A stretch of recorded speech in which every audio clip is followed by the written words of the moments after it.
Hi there, this is Judith O'Day from George Romero's original Night of the Living Dead. And you're listening to Then Is Now podcast. Greetings, Spice fans. Silk City Hot Sauce is now sponsoring the Dorkening Podcast Network. Our craft sauces are made in Vermont in small, high-quality batches using locally sourced, farm-grown ingredients. Silk City Hot Sauce comes in a variety of heat strengths and killer flavors like Jezebel, Erotic Fever, Mango Madness, and Good Morning Jonestown. And don't forget our newest creation, Hot Syrup. Make no mistake, Spice fans, this is the queen of sweet heat. There's new and unique flavors coming out all the time. Best of all, right now, listeners of the Dorkening Podcast Network can go to silkcityhotsauce.com and use coupon code DORK. Not only will you get 20% off your order, we'll also throw in a free bottle of hot sauce. That's silkcityhotsauce.com. Coupon code DORK.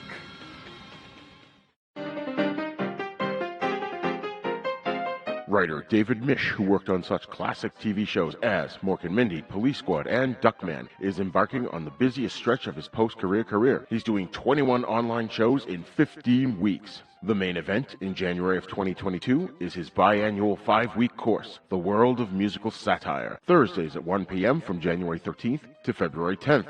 Join David as he explores a wide variety of genres and eras, especially America since 1950, including discussions on such greats as Gilbert and Sullivan, Monty Python, Spinal Tap, South Park, and more. Plus, short interviews with such greats as Weird Al Yankovic, Michael Palin, and many more. Tickets for this course can be found at uclaextension.edu. Then, on January 16th at 6 p.m. at the San Miguel Literary Sala Distinguished Speaker Series, you can join David and his special guest, the fabulous Jeff Reno, famous for such things as Meet Joe Black, The West Wing, and Moonlighting. In particular, the episode Atomic Shakespeare, listed as one of TV Guide's top 100 episodes of all time. Tickets to hear him speak on this can be found at sanmiguelliterarysala.org. For more information, visit davidmish.com. Hi, this is Rigor, host of Then Is Now podcast and The East Meets the West. I just wanted to say thank you to all of our Patreon subscribers. We appreciate your support as we grow the audience for our shows. You could find our links to our Patreon page as well as our TeePublic page at havenpodcasts.com. With Patreon, you'll get a lot of exclusive stuff, including our monthly pop culture newsletter, cool gifts, discounts for TeePublic, and our special exclusive show, Then Is Now Filmmakers series, in which we interview directors, producers, writers, composers, special effects guys, basically anybody who works behind the scenes in film and television, and get their insights into the process of creating films and TV shows. Also at our TeePublic page, you'll find cool merch that you can get or even give to others as gifts. You can find those links at our website, or you can go directly to tpublic.com/stores/havenpodcasts and patreon.com/thenisnowpodcast. Enjoy!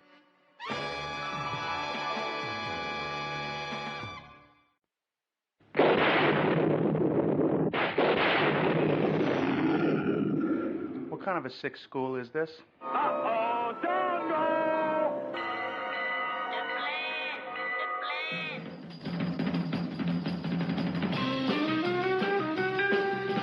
Strange things are afoot at the Circle K.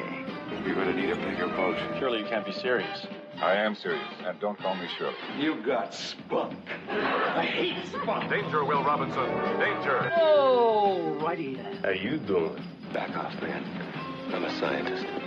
Don't make me angry. You wouldn't like me when I'm angry. Say hello to my little friend. I love the smell of napalm in the morning. What are you people? On dope? Stop whining. I got a crap on deck that can choke a donkey. Who is your daddy? I'm sorry, but all questions must be submitted in writing. I'm sorry, Dave. I'm afraid I can't do that. Can I do that? I'll be back. A dynamite! Show me the money! Don't! Up your nose with your rubber hose. A what? I'm sailing! I'm sailing! Groovy. You want the moon? Just say the word and I'll throw a lasso around it and pull it down. Love means never having to say you're sorry. Here's looking at you, kid. We got no food. We got no jobs. Our pets' heads are falling off. Come to the coast. We get together. Have a few laughs. Hear that, Elizabeth? I'm coming to join you, honey. I'm not a doctor, but I play one on TV. I love it when a plan comes together. What we do is if we need that extra push over the cliff, you know what we do? Put it up to 11. 11, exactly. One louder. Why don't you just make 10 louder and make 10 be the top number and make that a little louder? These go to 11. We're on a mission from God.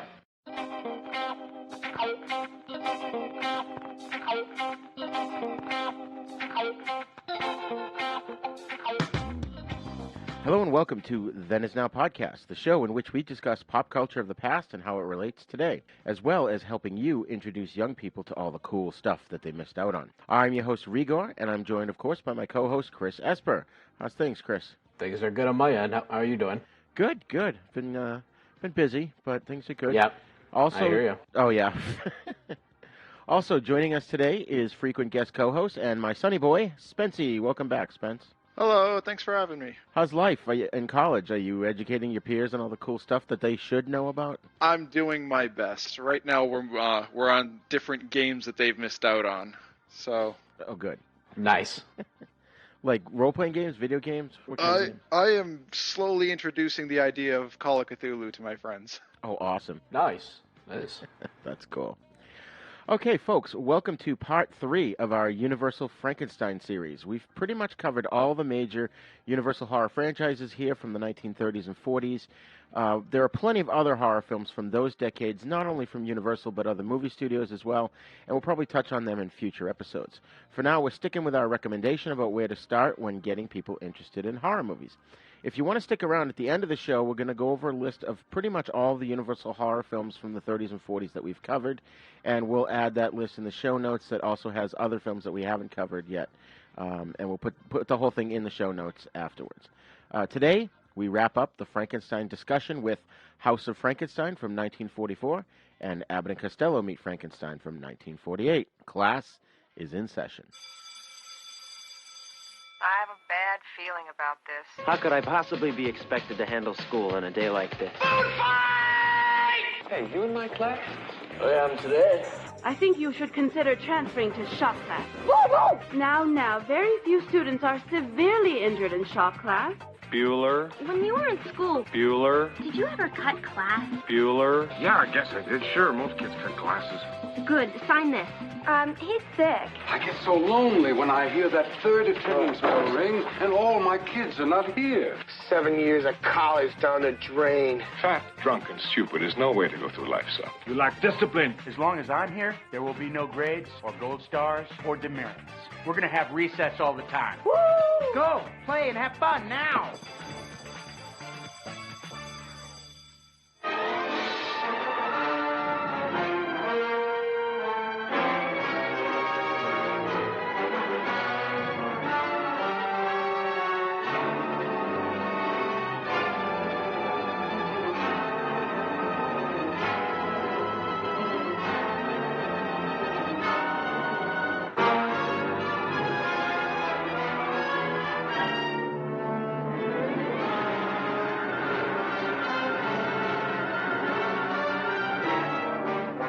I'm going to repay you for betraying me. I'm going to give that brain of yours a new home in the skull of the Frankenstein monster. The jugular vein is severed, not cut, but torn apart as though by powerful teeth. A werewolf. Last night I killed a man. I didn't know what you were doing. But I did. I wanted to kill. I think they're after Dracula.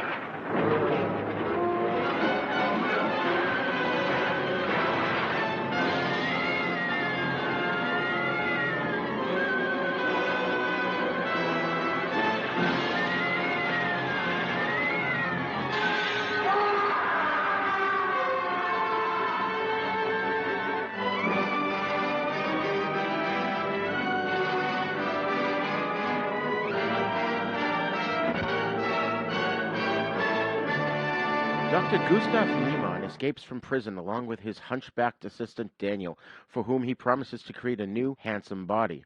The two murder Professor Lampini, a traveling showman, and take over his horror exhibit. To exact revenge on Burgomaster Husman, who had put him in prison, Niemann revives Count Dracula. Dracula seduces Husman's granddaughter-in-law, Rita, and kills Husman himself. But in a subsequent chase, Niemann disposes of Dracula's coffin, causing the vampire to perish in the sunlight. Niemann and Daniel move on to the flooded ruins of Castle Frankenstein in Visaria, where they find the bodies of Frankenstein's monster and Larry Talbot the Wolfman preserved in ice beneath the castle. Following the events of Frankenstein Meets the Wolfman, where the two combatants were washed away when the nearby dam was destroyed by a villager. Niemann thaws them out and promises to find Talbot a cure for the curse. Niemann's more interested in reviving the monster, though, and exacting revenge on two traitorous former associates than in actually keeping his promises. Talbot transforms into a werewolf and kills a man, sending the villagers into a panic. Niemann and Daniel save a gypsy girl named Ilanka, and Daniel falls in love with her. It's unrequited, however, as Ilanka falls in love with Talbot. Daniel tells Ilanka that Talbot's a werewolf, but she is undeterred and promises Talbot that she will help him.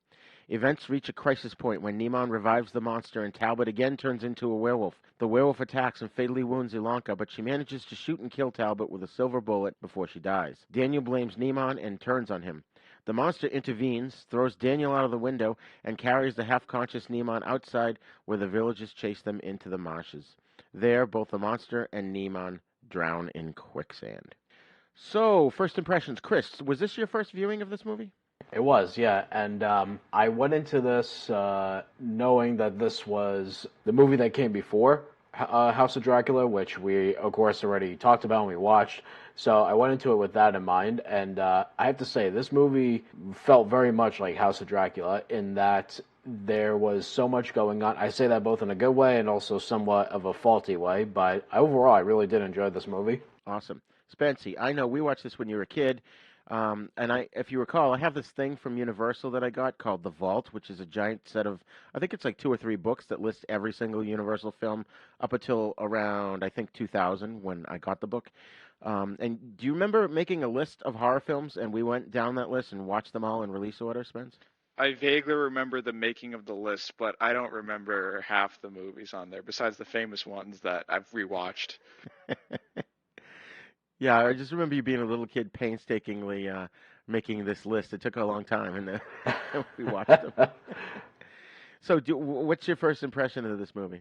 My first impression of House of Frankenstein, having seen it before, there was a level of nostalgia for me, because it was almost like a thing that came from my childhood, even though it came out significantly before me. But I think it's a really, really good movie for its time, and it does a lot of things right. But there are some structural issues that, walking away from it, I'm like, that ended rather abruptly. Yeah, we've been finding that. I definitely saw this on TV as a kid, although I don't have any specific memories of watching it. I think, and actually what happened recently, too, is as I grew up, many of the sequels started to blur together. But as I mentioned last episode, I picked it up when it first came out on VHS, and picked it up on VHS and watched the shit out of it. I'm sure I saw them all when AMC used to play them as marathons at Halloween, back before AMC actually had commercials and they played their films uncut. But I love this movie. I know there's a lot of problems with it. I think there's a lot of missed opportunities here, but it still holds up much better than some of the other sequels, like those infamous Mummy movies we talked about. That I agree with you on, yeah. Yeah. Those Mummy movies, oh man, they just got worse and worse. They really did. It's really sad because I've been finding that with these other series of movies that they haven't gotten worse and worse.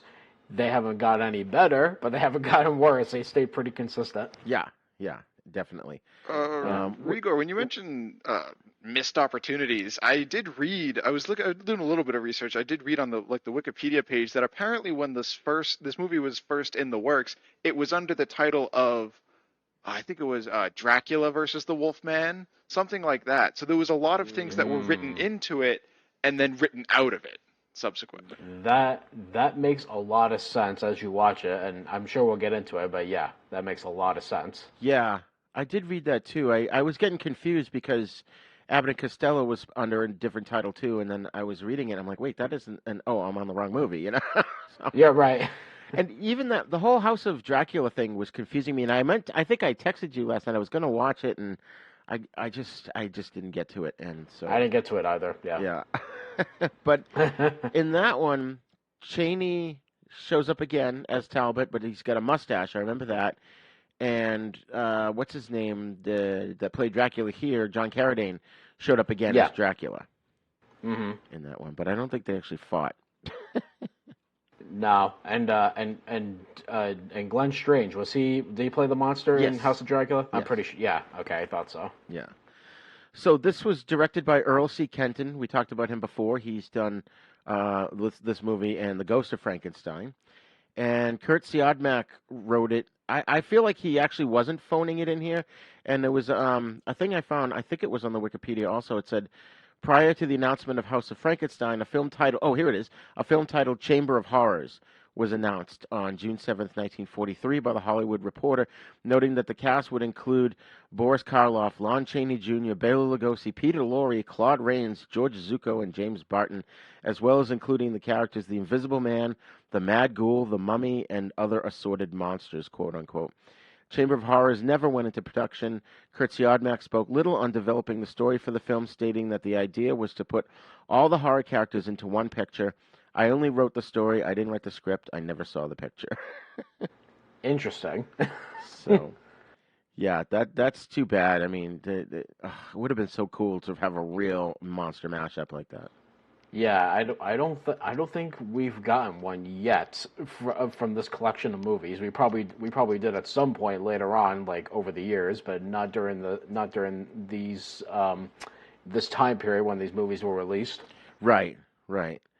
One of the other writers, the guy who actually wrote the screenplay, is Edward T. Lowe, and he previously wrote scripts for The Hunchback of Notre Dame in 23 and The Vampire Bat in 33, and he's the one who changed parts of Siodmak's story, including removing the mummy Karis. That would have been cool to have Karis. Yeah, well, he also wrote House of Dracula as well. That's right. Yeah. So we've got a great cast here, of course. Boris Karloff as Dr. Gustav Niemann, who is like he's got this kind of gentleman malevolence, and he just turns it sinister at all the right moments. I thought he was very scary. Yeah. Definitely was. Although I did find it kind of weird seeing him in a movie in which a different actor is playing Frankenstein and Karloff is right there. I was like, that doesn't feel right. Spence, what did you think of Karloff's performance here? I thought it was really, really good. I thought that for what he was working with, he did a great job. Like you said, he turns scary at all the right moments, and he, throughout the movie, he does this lovely thing where he'll tell people that he'll help them, and then they do something for him, and then he puts it off. Oh, I'll help you, Daniel. Oh, I'll help you, Talbot. And then by the end, he has done none of that. Right. He's like, screw you guys. Right. Of course, Lon Chaney Jr. reprises his role as Lawrence Stewart Talbot, the Wolfman. I felt it was a shame that he didn't get enough screen time to advance his character arc beyond Werewolf Sucks, Wanna Die. Right. Yeah. It would have been cool if they developed the relationship between him and the gypsy girl. Yeah, that was one of the missed opportunities in this movie, was that whole section of Wolfman, and as we'll talk about, Dracula as well felt like a missed opportunity, just on the whole throughout the movie. Yeah. He didn't even get to meet the Wolfman or the monster. It would have been nice. Yeah, to see no. the angle, Right. Speaking of Dracula, of course, John Carradine again. I guess due to an obligation, Bela Lugosi wasn't able to play Dracula. They wanted him to play Dracula, but he had some kind of scheduling or contract issues or something. But we did see Carradine before in The Invisible Man's Revenge and The Mummy's Ghost, as well as, if you recall, in last episode we mentioned him. He had a bit part as the Lost Hunter in Bride of Frankenstein. That's right, yeah. So he's just got that distinctive voice. I mean, he's one of those actors, whenever I hear him on TV, like even I don't have to see him to know that it's him.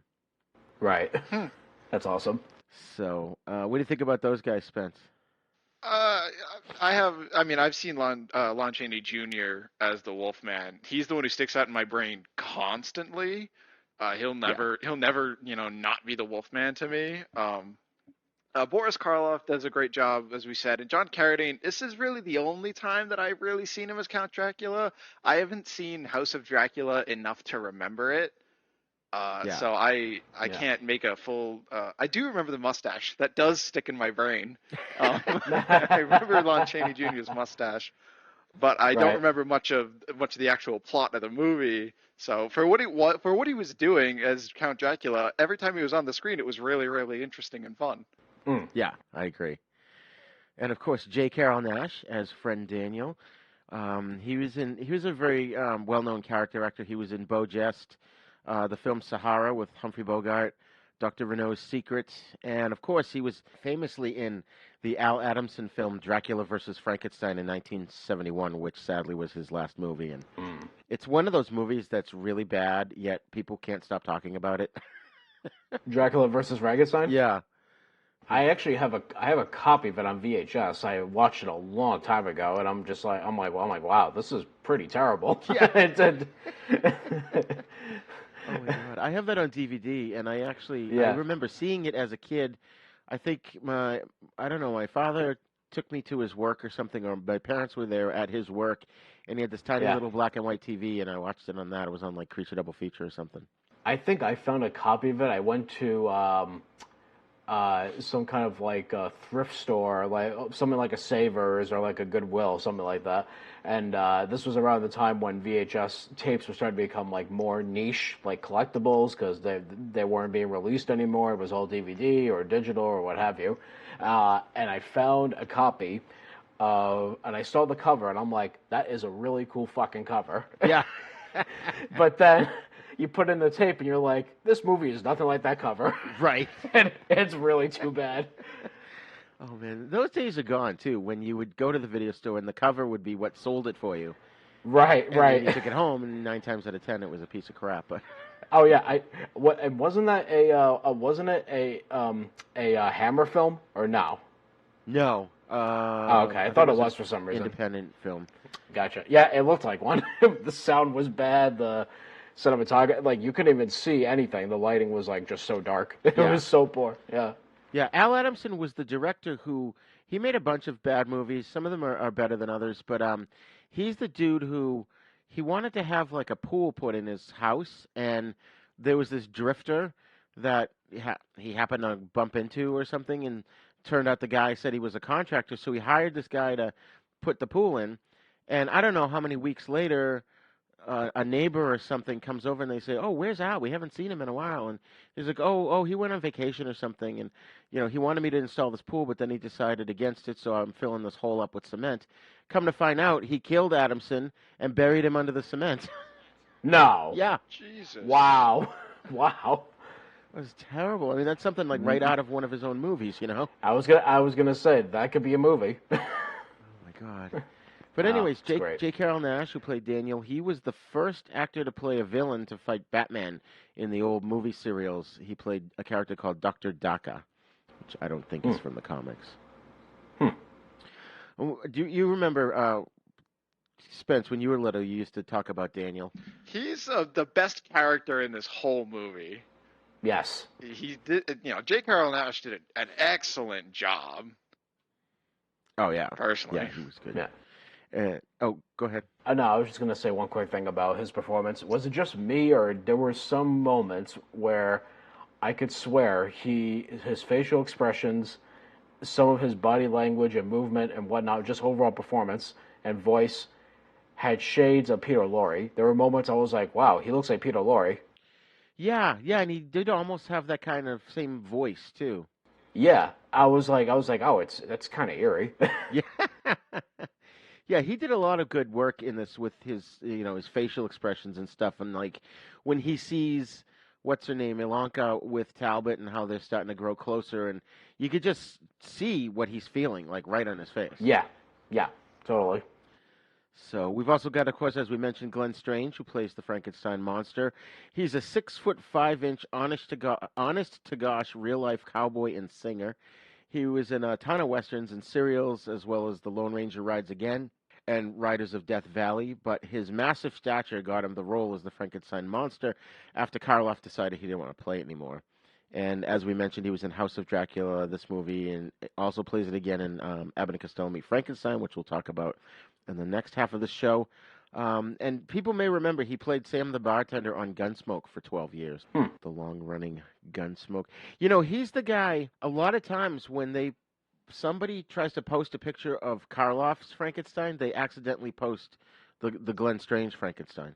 I can see why that would happen, yeah. It's so funny. It's like us monster kids, though, look at it and go, wait, that's not Karloff. Right. What the hell? Yeah, you can look him in the face and see it. I could see the difference. Well, I think I do actually remember pointing that out as a difference when we like moved from one movie to the other, and we moved from Karloff to Glenn Strange. I was like, oh wow, he looks different. But they kind of like sort of established that he had a different brain at some point. So I was like, okay, I guess that checks out. Well, even before that, in Frankenstein Meets the Wolfman, it was Lugosi who played the monster, and we talked about this last episode. Oh, yeah. And it kind of made sense because Igor's brain got put into the monster's body at the end of, was it Ghost of Frankenstein, I think? I think was it Bride of Frankenstein? No, definitely wasn't Bride. It definitely wasn't Sun, because Igor was in Sun, and the monster fell into the sulfur pit. And then, so it was the Ghost of Frankenstein. Where he's like, I am Igor, and I fooled you all, and then all of a sudden, I can't see. Oh, that's right. Yeah, with the whole blind thing, because you know science. Right. Because the blood types didn't match, so. Right. Yeah. Weird. You would think it would just completely reject the brain altogether, not just his eyes. Right. Not just the eyesight. Yeah. Rounding out the cast here, we've got Anne Gwynn, who played Rita Husman, who was in a bunch of movies, including the Green Hornet movie serials. Peter Coe played Carl Husman, who was her husband. He was in a lot of movies and TV shows, including Mission Impossible, The Invaders, 12 O'Clock High, It Takes a Thief. And I noticed his last movie is one that I always enjoyed, Vigilante Force from 1976 with Chris Christopherson and J. Michael Vincent. Huh. That was a cool movie. It was like this town discovers oil, and then all of a sudden things get out of control because everybody wants the oil or something, and so Chris Christopherson and J. Michael Vincent become vigilantes to stop the crime. Huh. Then, as we mentioned, I don't know if we mentioned, Lionel Atwill shows up here as Inspector Arntz, and we talked about him numerous times. Spence, you might remember he was in, I think it was Bride of Frankenstein or Son of Frankenstein. He was the cop that had the phony arm that he had to keep moving with his other arm. Oh, I vaguely remember that. That they spoofed that in Young Frankenstein. I don't remember that movie. What, Young Frankenstein? Yeah, I don't. Oh, we're gonna have to have you back on when we talk about that one because that's such a classic.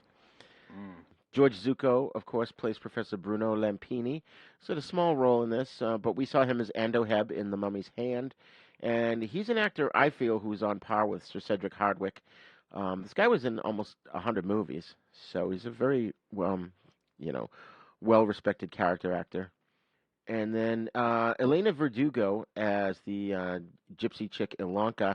Most baby boomers probably remember her from her pleasant, plain, but rather dowdy Emmy-nominated role as Consuelo Lopez, who was Robert Young's aide-de-camp on the series Marcus Welby. Marcus Welby, M.D., which ran a long time.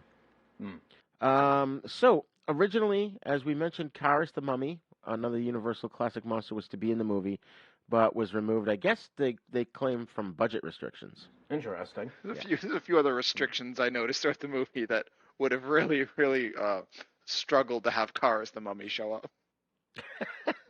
I'm sorry, there's a few. It would have been like too episodic because they probably wouldn't even have had them all together, you know? Yeah. Oh God. That's my big complaint with this movie is it suffers from Spider-Man 3-itis, where it tries to do too many things. There's a whole section where we have Dracula, and that's really engaging, but then he dies completely. Right.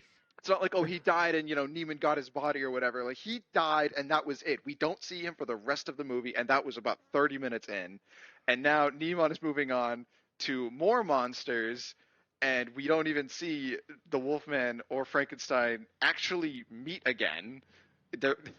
There's Talbot in the same scene, but the Wolfman goes off and does his thing, and he gets killed, and it just ended so fast. And it actually, I thought it worked out with the characters and how what Daniel did to Neiman and the monster, but they needed to establish a little bit more, in my opinion. And if they had Karis the mummy, it would have either cemented everything together or it would have fallen apart. Yeah. Yeah. Well, you make a good point, because one of the notes I actually did write down was that this movie feels like a hodgepodge with, like, it feels like 2 or 3 different movies, none of which really connect or come together. It's kind of strange.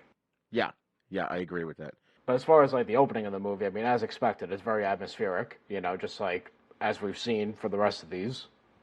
Oh, yeah, definitely. Yeah. It's, what was the one the Wolfman, I think, of all these movies is the most atmospheric.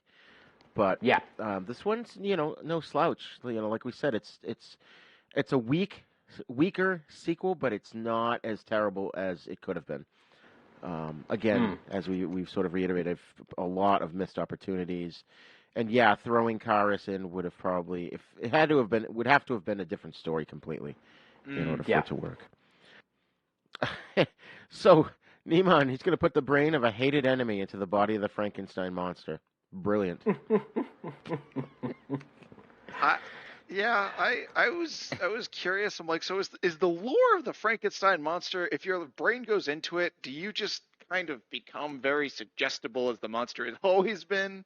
Because I thought the whole point was that the brain originally was a mindless brute who was going around killing people, and now we're going to put somebody who has a personality and stuff and isn't psychotic? Well, yeah, Chris, you and I talked about that, I think, in one of the shows, and I think the conclusion we sort of agreed on was that if the person's dead, their soul is gone, so when you slap the brain in, it's got all the memories of, like, tying your shoe and, lighting a match, all that stuff, but it doesn't have personality, so it's sort of like a newborn, almost. Yeah, that's how I would have thought of it, too. So I found it interesting how the consciousness, as it were, of the previous person that inhabited the brain would transfer into the new body. Like that, I don't really see how that would work. Although they did it, of course, with Igor, at least at the end of Ghost of Frankenstein. Right. Yeah. Mm-hmm. But then after that, they ignored it. Not only do they ignore it, but again, blind from the blood. I'm like, yeah, okay.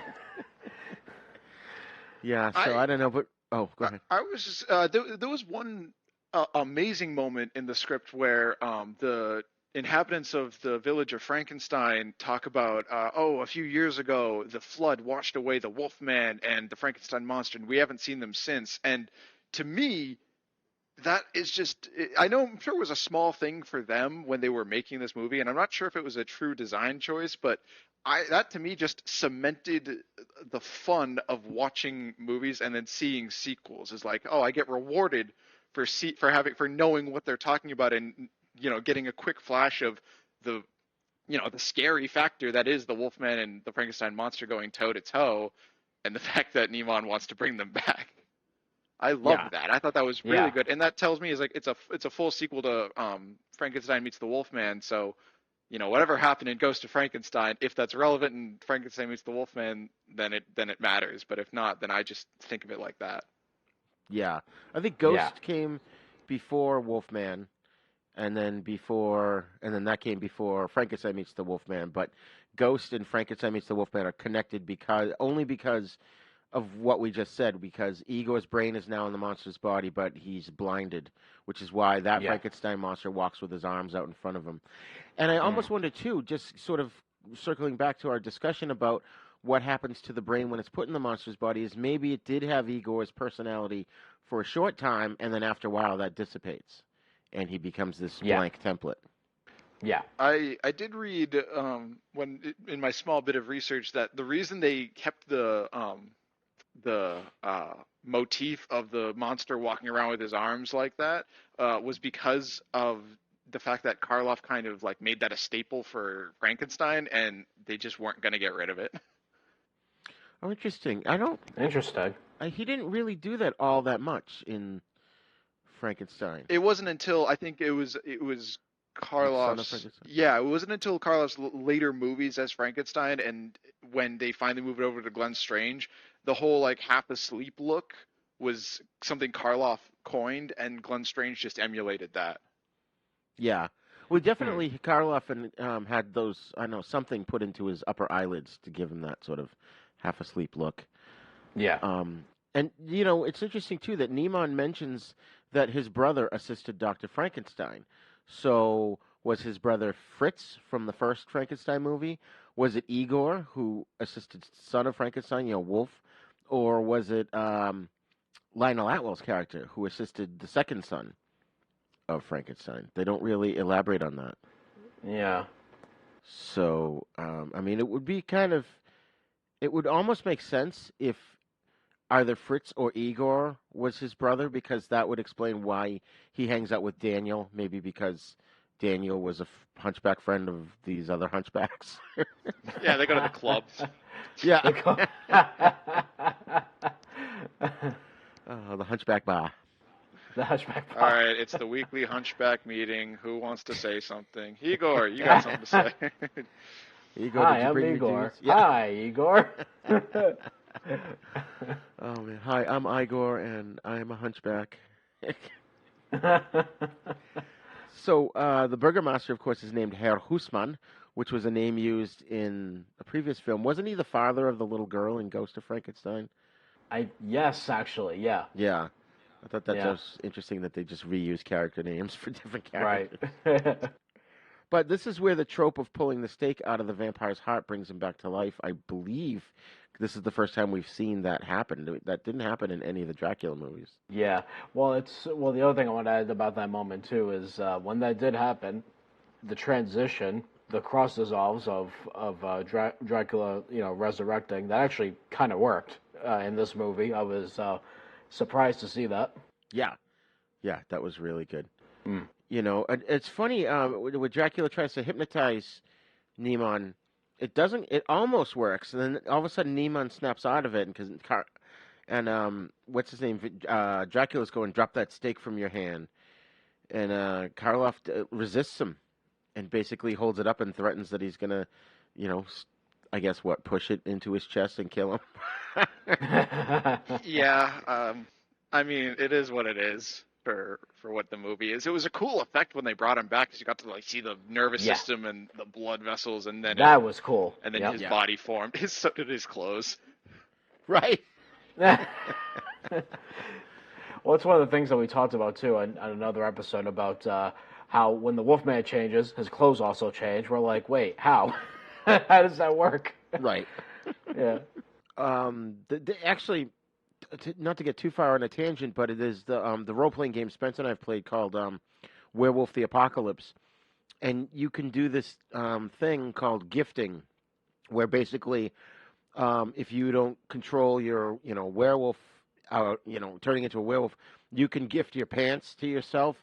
And there's like some kind of a magic ritual involved, so that when you change, the pants disappear, maybe become like a stripe on your back or something. Of color, and then when you return to human, the pants reappear. I just thought it was funny. At first, when I was watching it this time around, I thought Dracula introduced himself as Baron Lactose. Oh, it's Baron Latos, okay. Yeah. Which, I suppose it's, just having a completely different name is better than just spelling his name backwards. True. But yeah, as you said, this film has some great atmosphere. But the thing about Dracula is he can't get a chick without hypnotizing her. It's true. Yeah. I on that note, I was reading this book. It was a third-party tabletop role-playing book for 5th edition Dungeons and Dragons, and there was a whole section on love magic, and basically pointing out that when you role-play this out, it's manipulation. It's not real. You should not be confusing this when you're playing the game. So that stuck in my head of so that's basically what Dracula's doing. He doesn't care what he's doing. Yeah. That's the fundamental evil of it. He doesn't care what he's doing. So as long as she does what he wants, who cares? Oh, I'd like to also point out, here's another problem with the movie. What happened to them?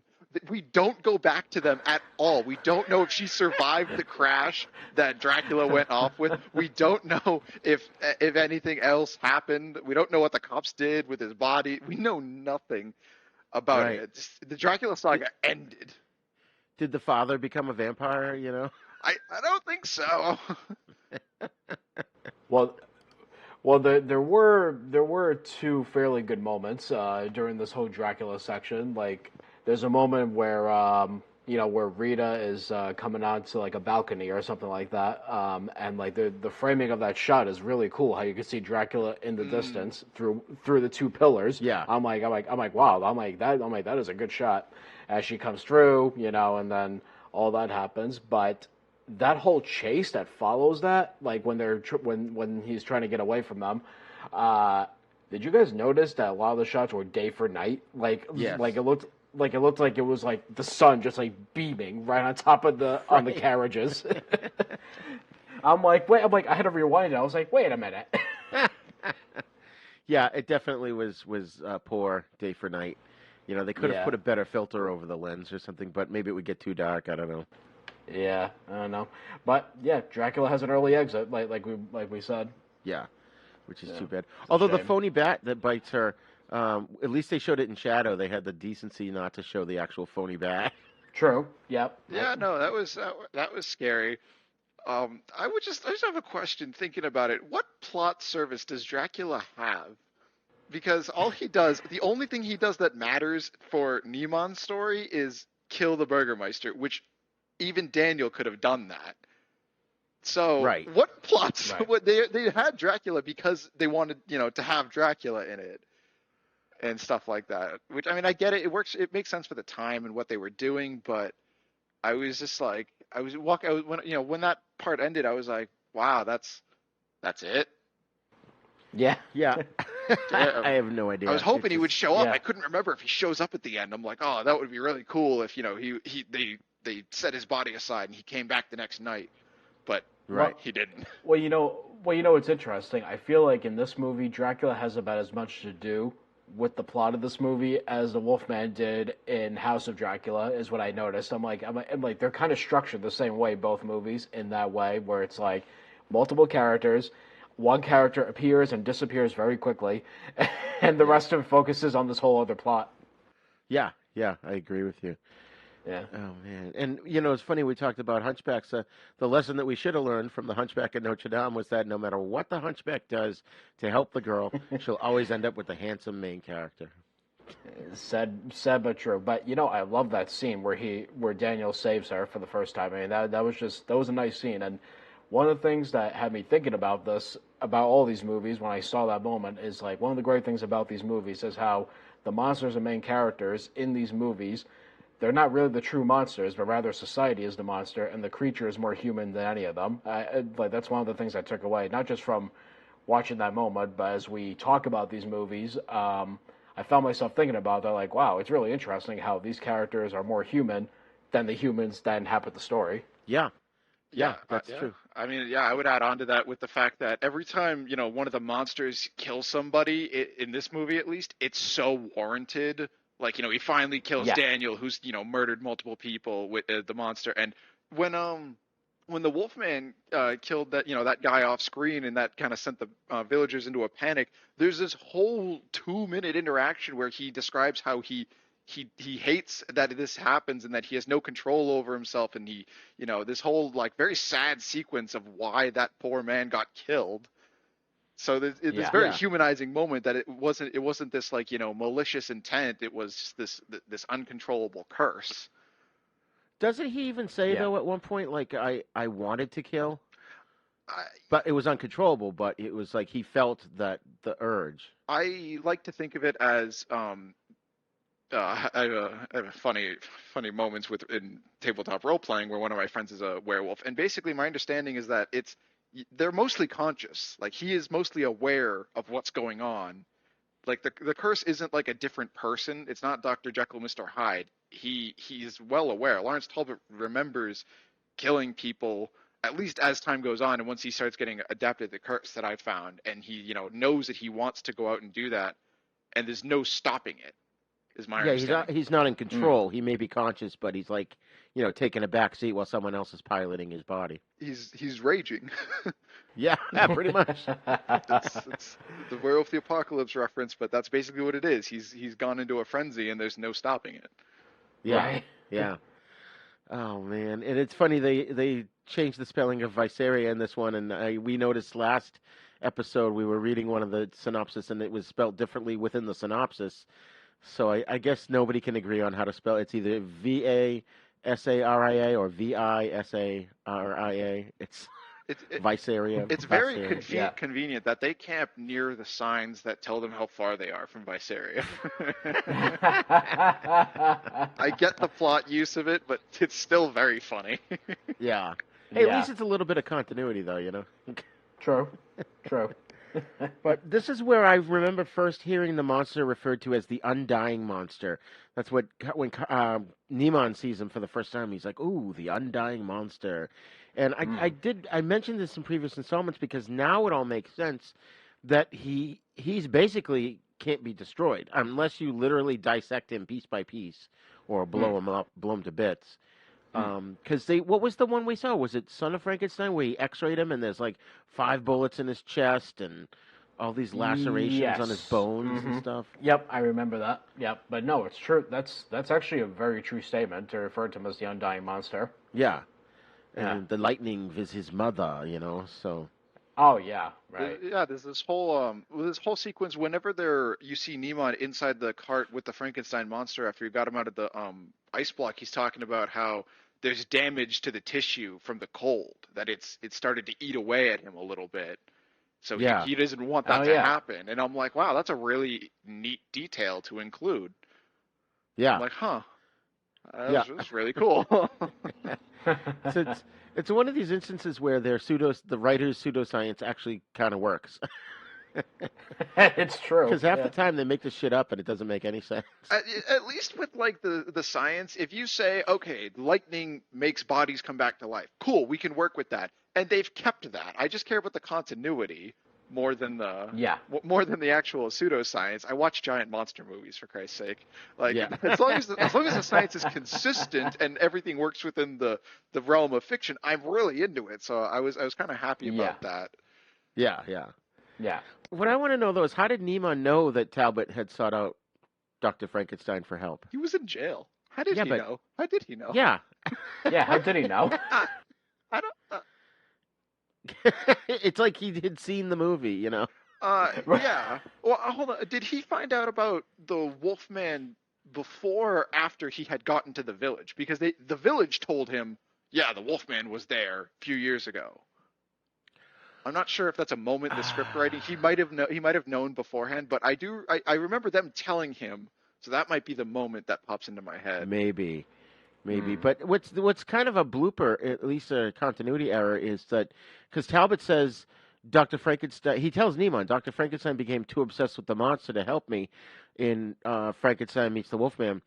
But in that movie, he doesn't meet Dr. Frankenstein at all. He meets the daughter, and it's the doctor that, you know, Frank, I forget what his full name was, is the one. Remember, he's the one, I can't do it. I can't destroy Frankenstein's creation. Yeah. I don't think he says Dr. Frankenstein was the one because he does. Oh, he does. I wrote it down. Does he? Because he does mention that, when I got there, he was already dead. I have to go back and look at it again now. Because I could swear he said Dr. Frankenstein became too obsessed with the monster to help me. But, all right, we'll have to look that one up. We'll put a pin in that one. But then, of course, you know, Neiman's solution to Talbot is build him a new brain to lift the curse. What the fuck? Yeah, like, how does that work? Well, yeah, because the curse, why is it only limited to just the brain? That can't be right. Yeah. I mean, for all intents and purposes, you could just argue that Neiman has been lying the whole time, so he's just bullshitting his way around. Could be, yeah. True. Talbot will believe anything he says. Well, I mean, he promises Daniel a new brain. He promises, Talbot. So, yeah, probably just bullshitting his way. He promised the Tin Man a new heart, you know. Right. Oh, man.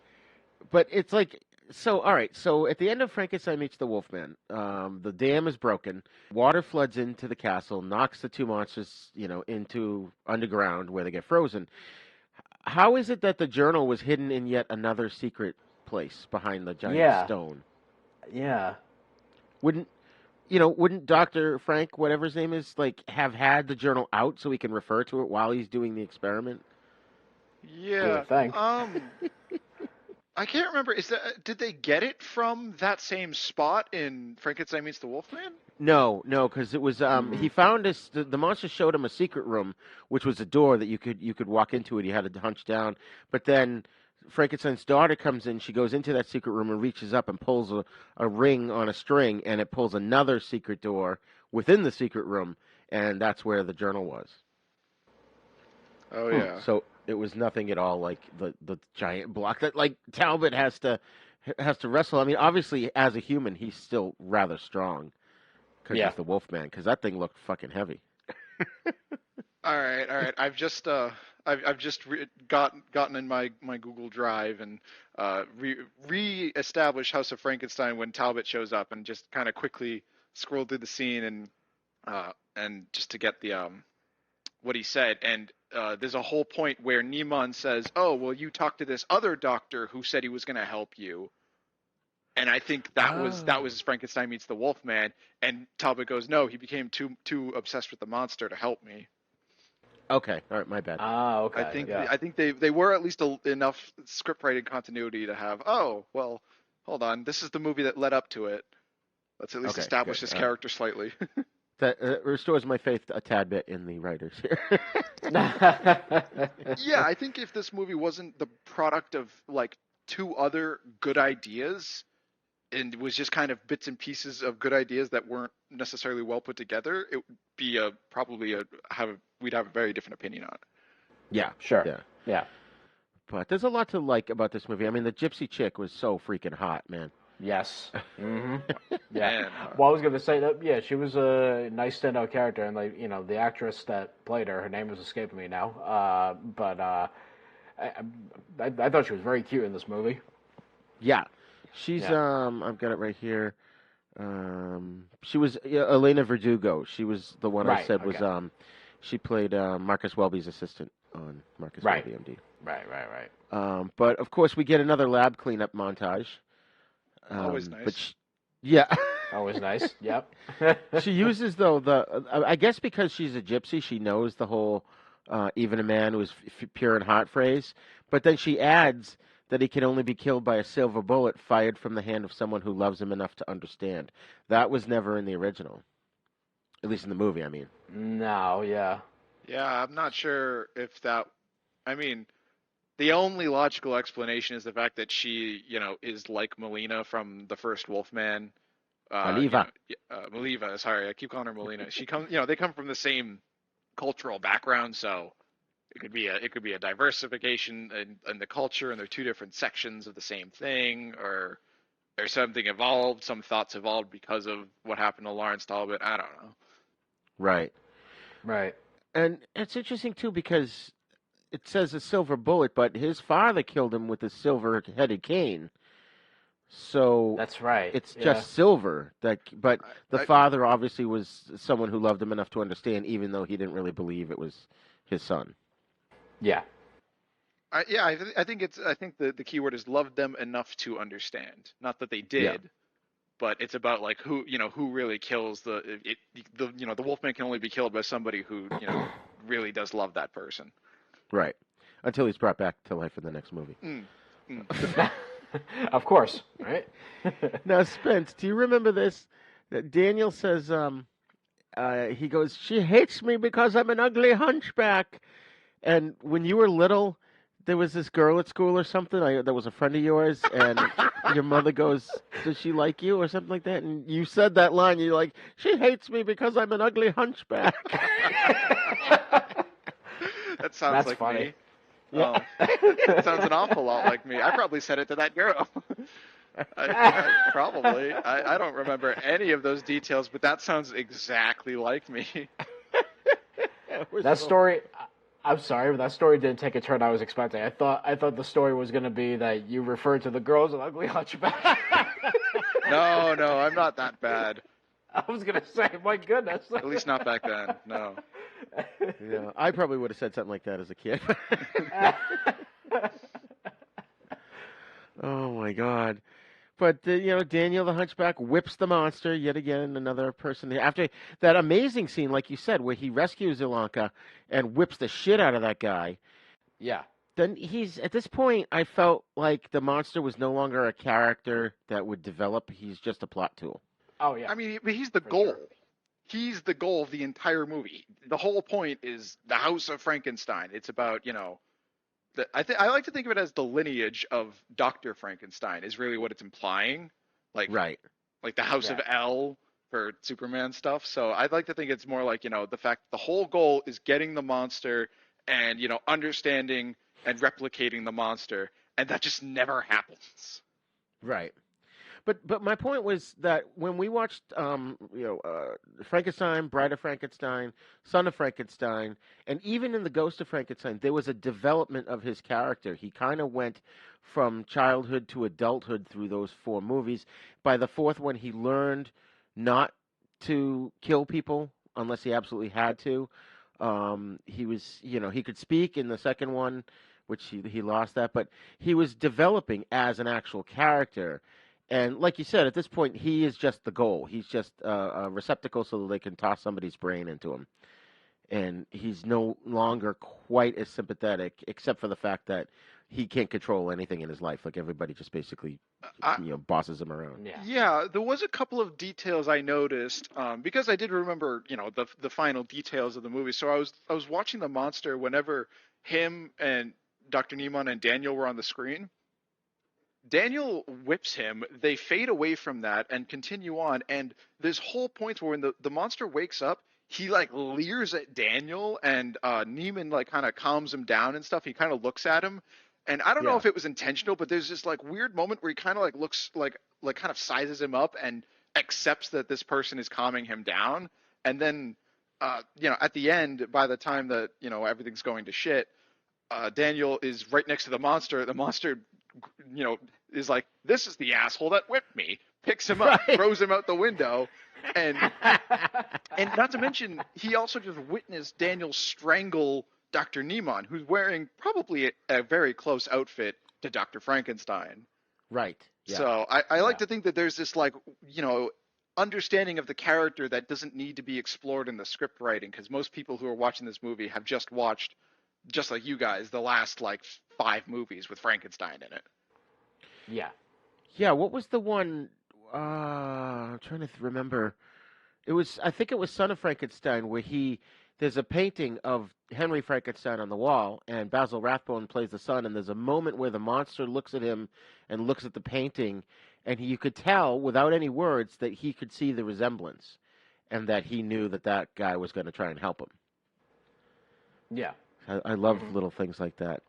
I mean, in terms of little details, too, I loved the whole footprint thing with the Wolfman. Oh, that was awesome. Oh yeah, that was cool. Yeah, and how the camera just sort of whip pans right across the field, and then suddenly he's the Wolfman.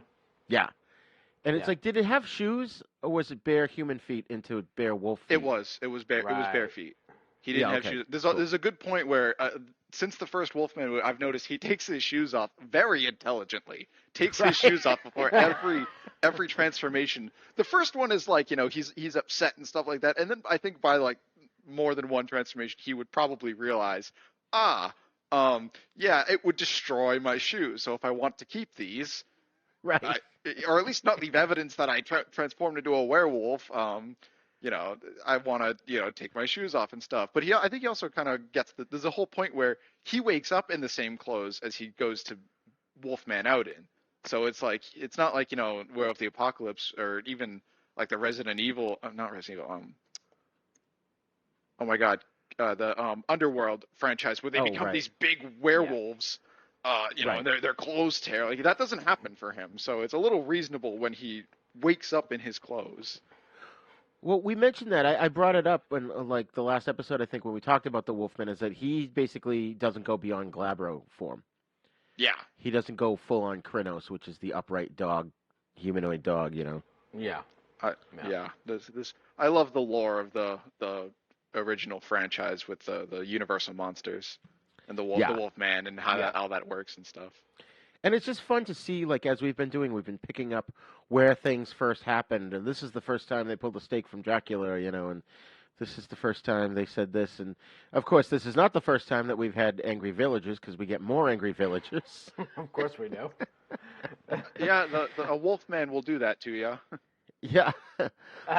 But I love how Ilanka knows she has to kill Talbot, but when he's human, she tries, and she just can't bring herself to do it. That was a strong moment. Yeah. Yeah. You know, and we get a full face transformation here, which was cool. And, of course, she's right outside the door. It's a double door to the room. One of them is open. And what does he do? He crashes through the one that's not open.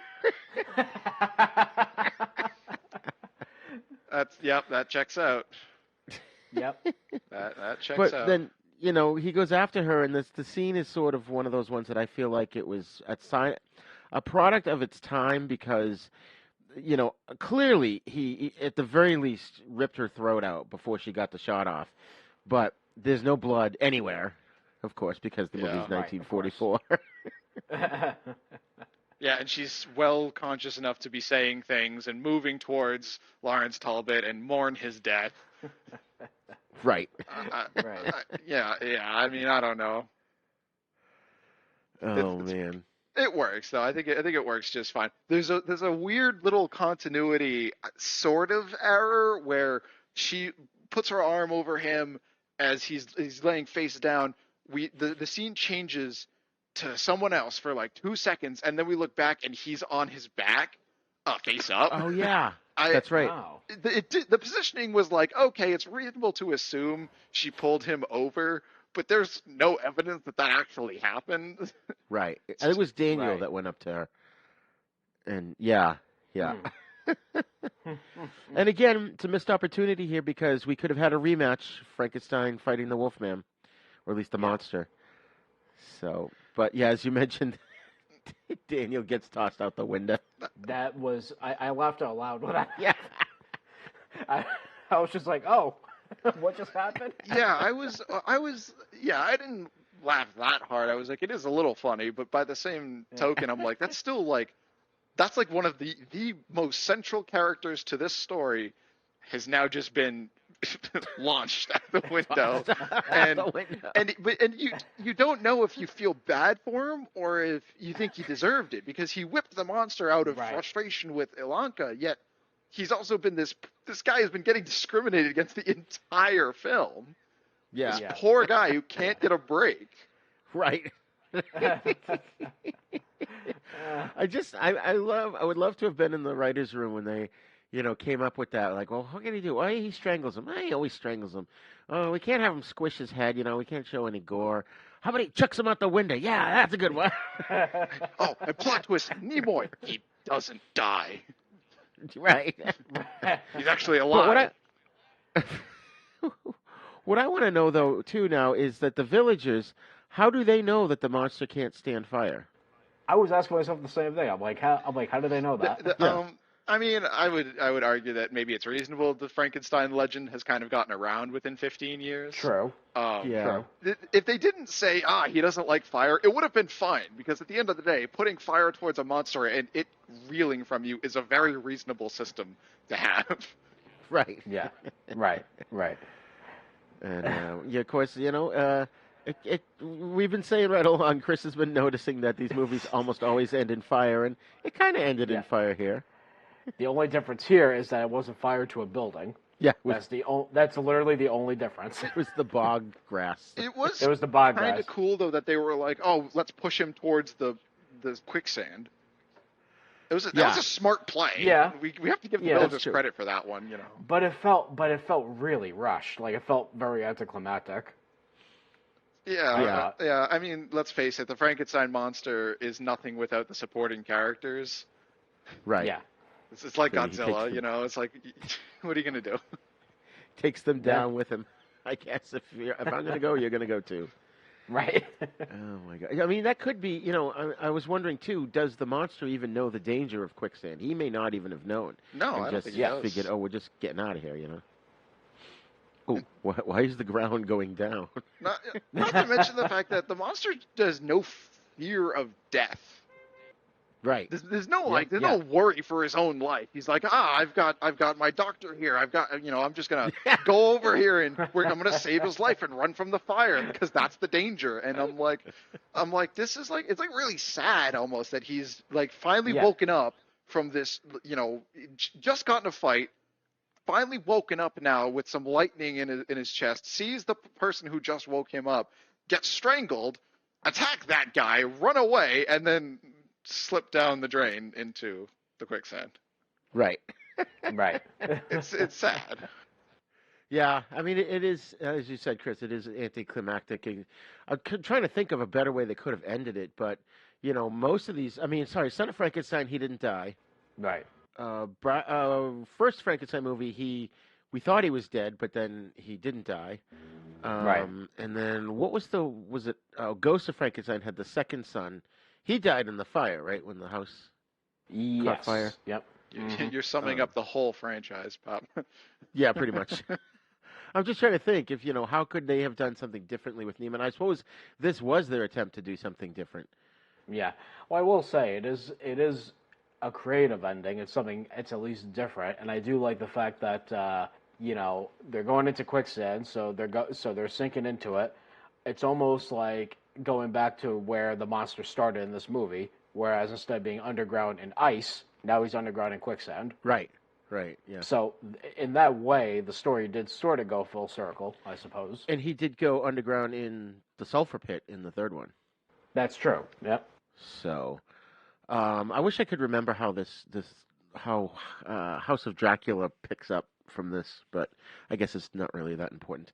So, final thoughts on the House of Frankenstein. Chris, since this was your first viewing? Sure. I thought overall it was a fun movie. I wouldn't say it's a strong movie by any means, but within the continuity of the whole arc of the Frankenstein story and, and the Wolfman, I think it's a fun addition. I think viewers who look at these movies will have fun with it.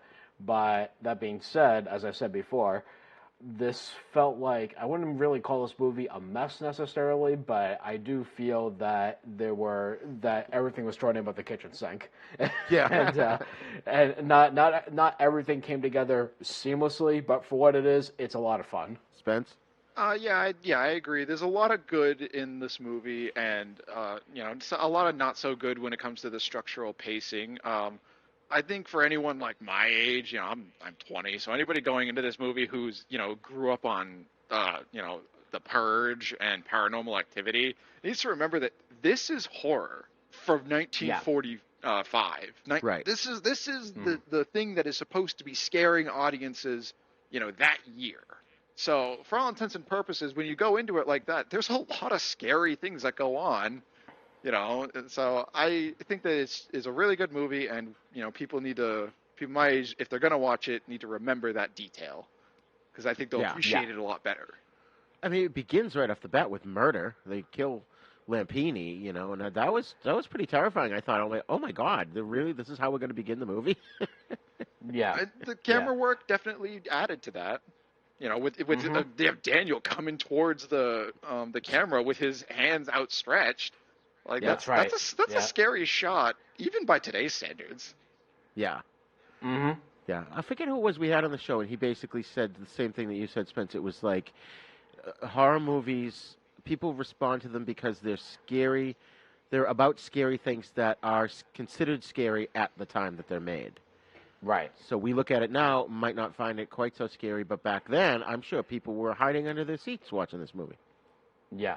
Well, I mean, you have to think of it this way, too, is that the filmmakers of the time, they were literally writing the language of what we know as horror, and really the language of filmmaking, like the visual language, the whole lore of story language, all of that was literally being invented. Oh, yeah. Yeah, absolutely. Yeah. So, like I said earlier, I really love this one. I enjoy this movie. I know it's got a lot of problems, Kong-sized plot holes. I wish Dracula got to meet the other monsters. I also was hoping for a Frankenstein and Wolfman rematch. But the cast, I thought, is what makes this movie really fun and enjoyable. And, for me, too, like with Spence, I think it's nostalgic. I just remember watching this when I was a kid, and, it was I think it was probably the first Universal horror that I bought on VHS when it first came out. And Nice. I think this movie is, it still needs to be seen in the order in which we've sort of talked about them, because for it to make sense in terms of, as best as you can make sense of some of these stories. But I think for someone who doesn't know or anything about this movie, I think once they go into it, they'll find it's just plain fun. You can't be too nitpicky. Especially one thing I don't think we've actually talked about, but back in like the 30s and 40s and even the 50s, they didn't think that people would be watching these years later. That people, what is it? It's almost 100 years ago or 90 years ago, would be having a podcast talking about these movies. Oh, totally. That's a good point. Yeah, it is a good point. Well, and it's interesting too, and we talked about this before, but by this point in the making of these movies, you could argue that these were almost like assembly line movies at this point, because like they would produce these movies at least once every year or every 2 years. I mean, they produced these in quick succession, but at the same time, so in that respect, they probably didn't realize, people are going to be watching this, 50 to 100 years from now, or whatever the case is.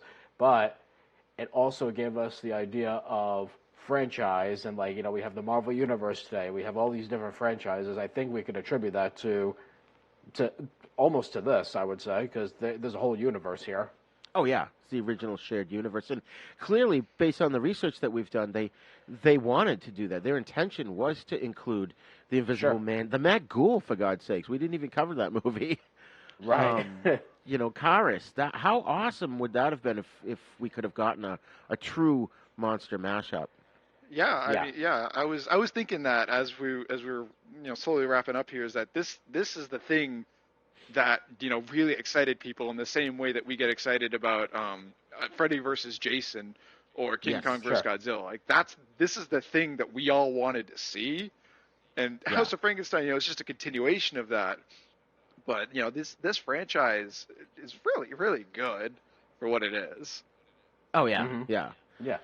So, folks, on that note, we are going to take a quick break, and when we return, we're going to finish off the Frankenstein series with the classic horror comedy Bud Abbott and Lou Costello Meet Frankenstein from 1948. Rise and shine, my sinners. When Father Evil starts his day, he gets a little deadly.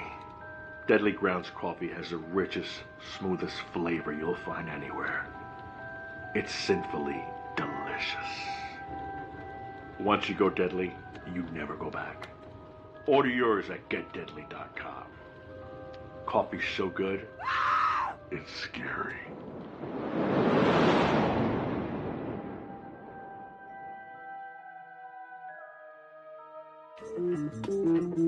Hello, this is Rod Barnett. I'm the host of The Bloody Pit, the podcast that examines films from across the decades. On The Bloody Pit, we have several ongoing series of shows within the show focused on specific things in genre cinema that I and my co-hosts find fascinating. There's a long-running series focused on Italian maestro Antonio Margheriti's films from the 1960s all the way up through 1990. There's an on-again, off-again series focused on 1970s science fiction films. There's an in-depth look at the Western movies that William Castle made before he struck out on his own and became the horror auteur that we know and love. A look at the classic Coffin Joe films from Brazil. And our long-term project to look at every Universal horror film made in the 1940s. That's a long project, people. It's going to take us a long time. Sprinkled in amongst those are various other episodes focused on other stranger areas of cinema, like Lucio Fulci, Dario Argento, and even some obscure British crime films from time to time. So join me and my rotating crew of co-hosts as we examine the stranger side of cinema through an exploitation lens. Except when we don't. Yeah, you never really know exactly what to expect on The Bloody Pit. So join me for The Bloody Pit.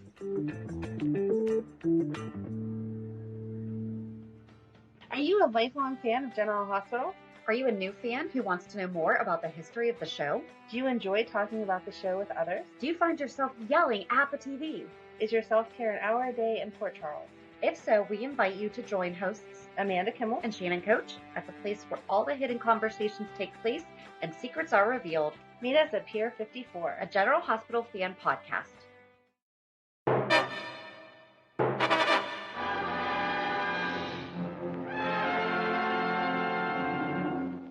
Count Dracula sleeps in this coffin, but rises every night at sunset. Chick is right. This is awful silly stuff.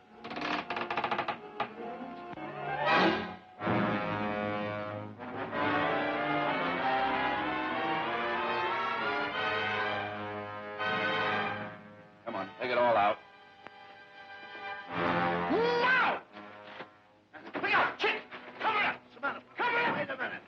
The nation's top comics, Abbott and Costello. Petrified, but hilariously. Plus the dangerous and terrifying Wolfman, played by Lon Chaney. Plus that fiend out of a nightmare, the vampire Batman, Count Dracula, played by Bela Lugosi. Plus the most dreaded creature of them all, the Frankenstein monster, played by Glenn Strange.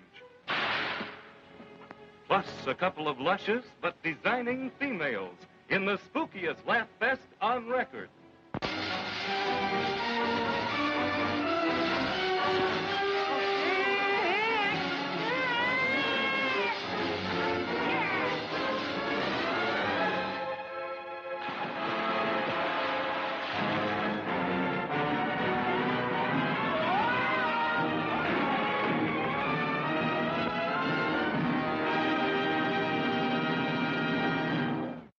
I did not know this. Frankenstein Castle is a real thing. Is it? Oh, really? Yeah, I just Oh, I wow. looked up the novel. I know Dracula's castle's real. I looked up the novel and read, the novel Frankenstein by Mary Shelley, and she traveled through Europe along the River Rhine in Germany, stopped in Gernsheim, 17 kilometers away from Frankenstein Castle, where 2 centuries before an alchemist had engaged in experiments. Oh, wow. Huh. Wow. I'm curious who that was. It was probably, what's his name? I think it begins with an A. I was trying to say Aldous, not Aldous Huxley. Shit, I can't think of it now. There were some famous alchemists, though, back in the 1500s. Of course, John Milton's Paradise Lost also influenced. Oh, right. Oh, right. yeah. I love that book. Well, yeah. All of those books. Okay. Larry Talbot, who seemingly survived being shot by a silver bullet in the last movie, makes an urgent phone call from London to a railway station in Florida. All right, hold on. I need to correct this because this movie takes place after House of Frankenstein. I'm sorry, House of Dracula. Am I wrong, Chris? Yeah, because House of Dracula came out, I think, like a year after House of Frankenstein. So yeah. Okay. Yeah. So at the end of House of Dracula, Larry Talbot was cured. He had like surgery on his head, and somehow he was no longer a werewolf. But now he somehow is a werewolf again.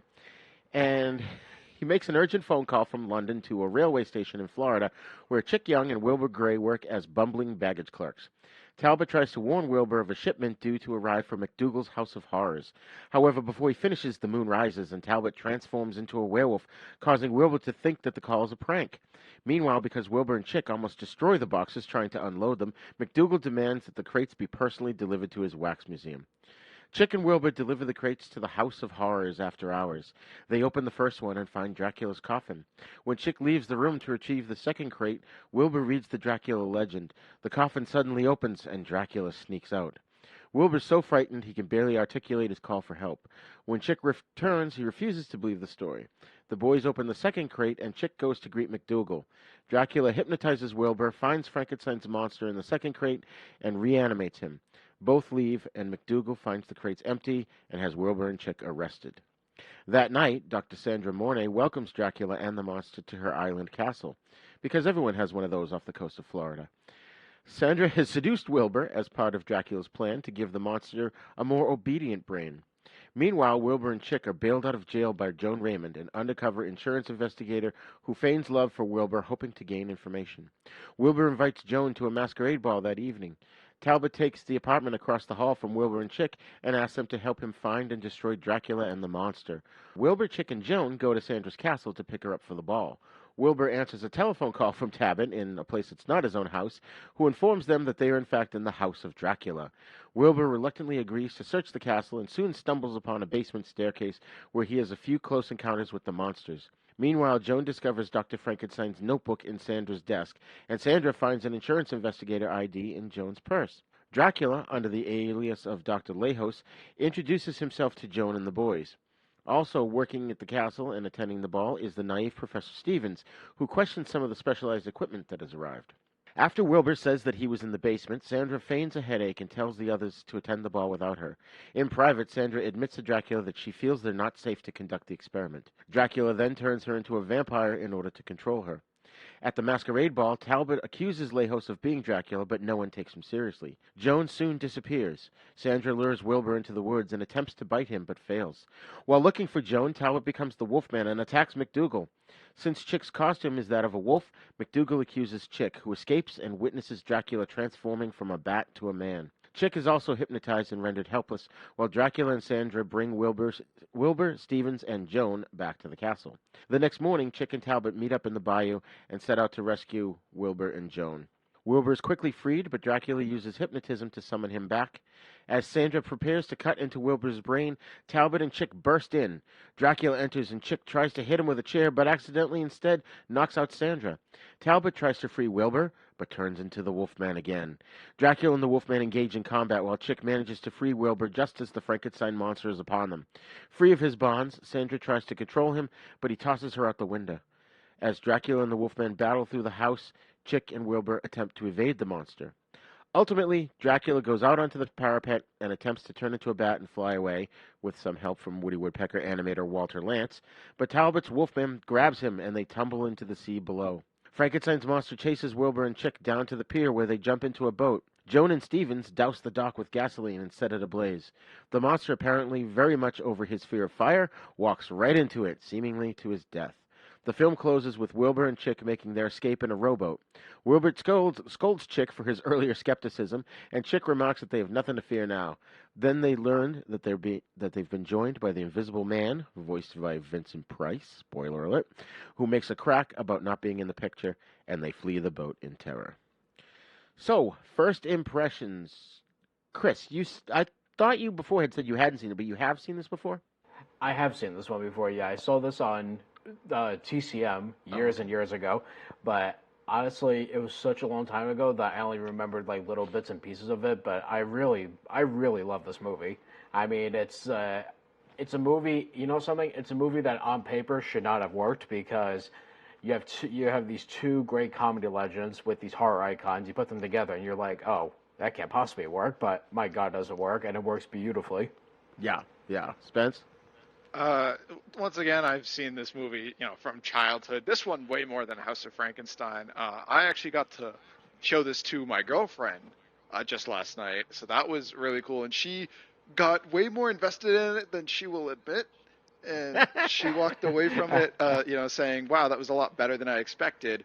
I could tell that. So I love this movie. I think this movie is, very funny for what it is and does a lot of things right.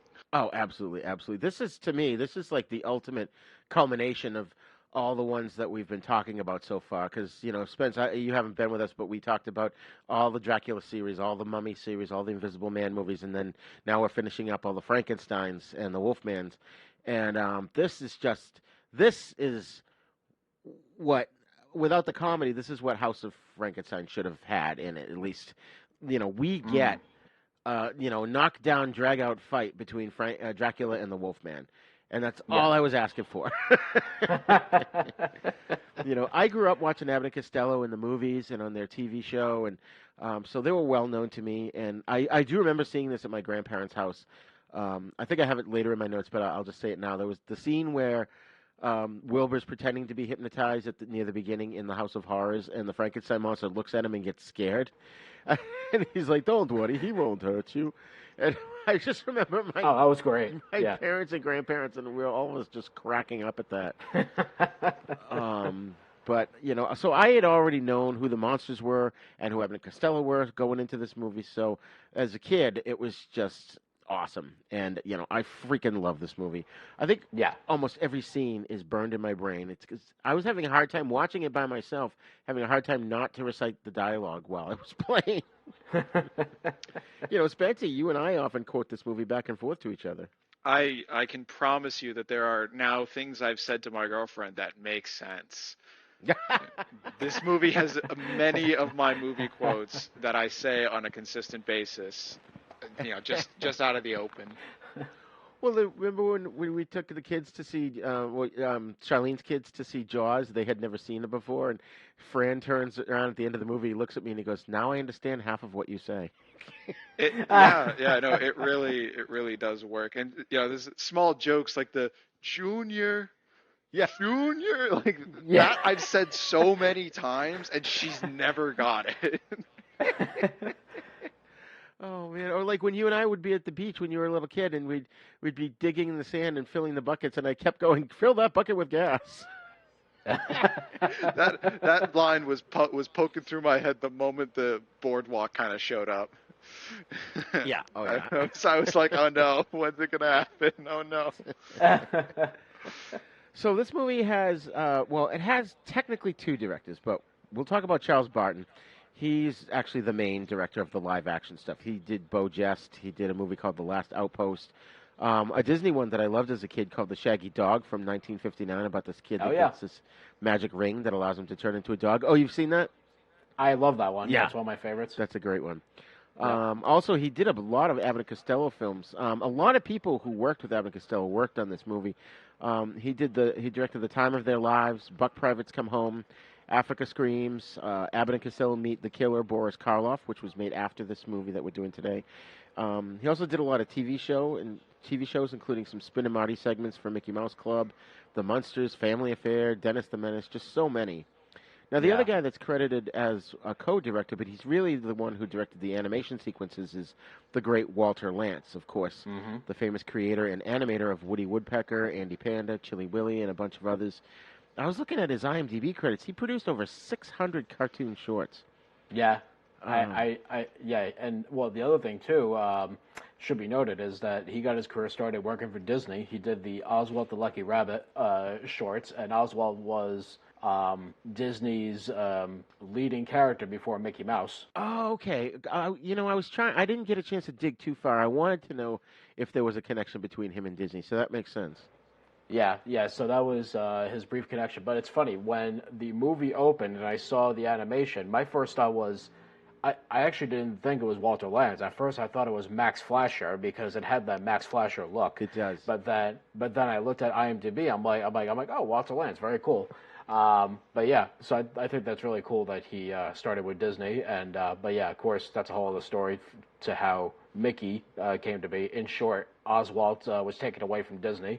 He didn't have the copyright, so another company took away Oswald, and he was left having to create a brand new character.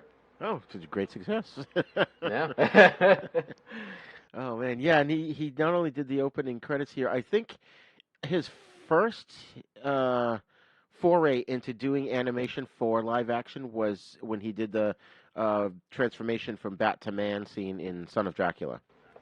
And the one sad note here is, Walter Lantz lived a long life. He died a month before his 95th birthday in 1994. And previously in 1979, he received an Academy Award for Lifetime Achievement. So at least he was recognized for all the cool stuff he did. Although it's funny, if you've ever actually watched a lot of the Woody Woodpecker cartoons, many of those stories are ripped off from Looney Tunes Bugs Bunny stories. Yeah, that sounds about right. I mean, that was like the golden age of animation then. So, between them and Hanna-Barbera and then, Chuck Jones, they were all ripping off each other, basically. Yeah. Spence, I'm just curious from your point of view, having grown up with this movie as well, what was your take on the animated intro? Did that ever... There's a lot of things in this movie that my tiny brain as a child just did not register. And just so many scenes that I remember, but I remember them not in the context that they existed in.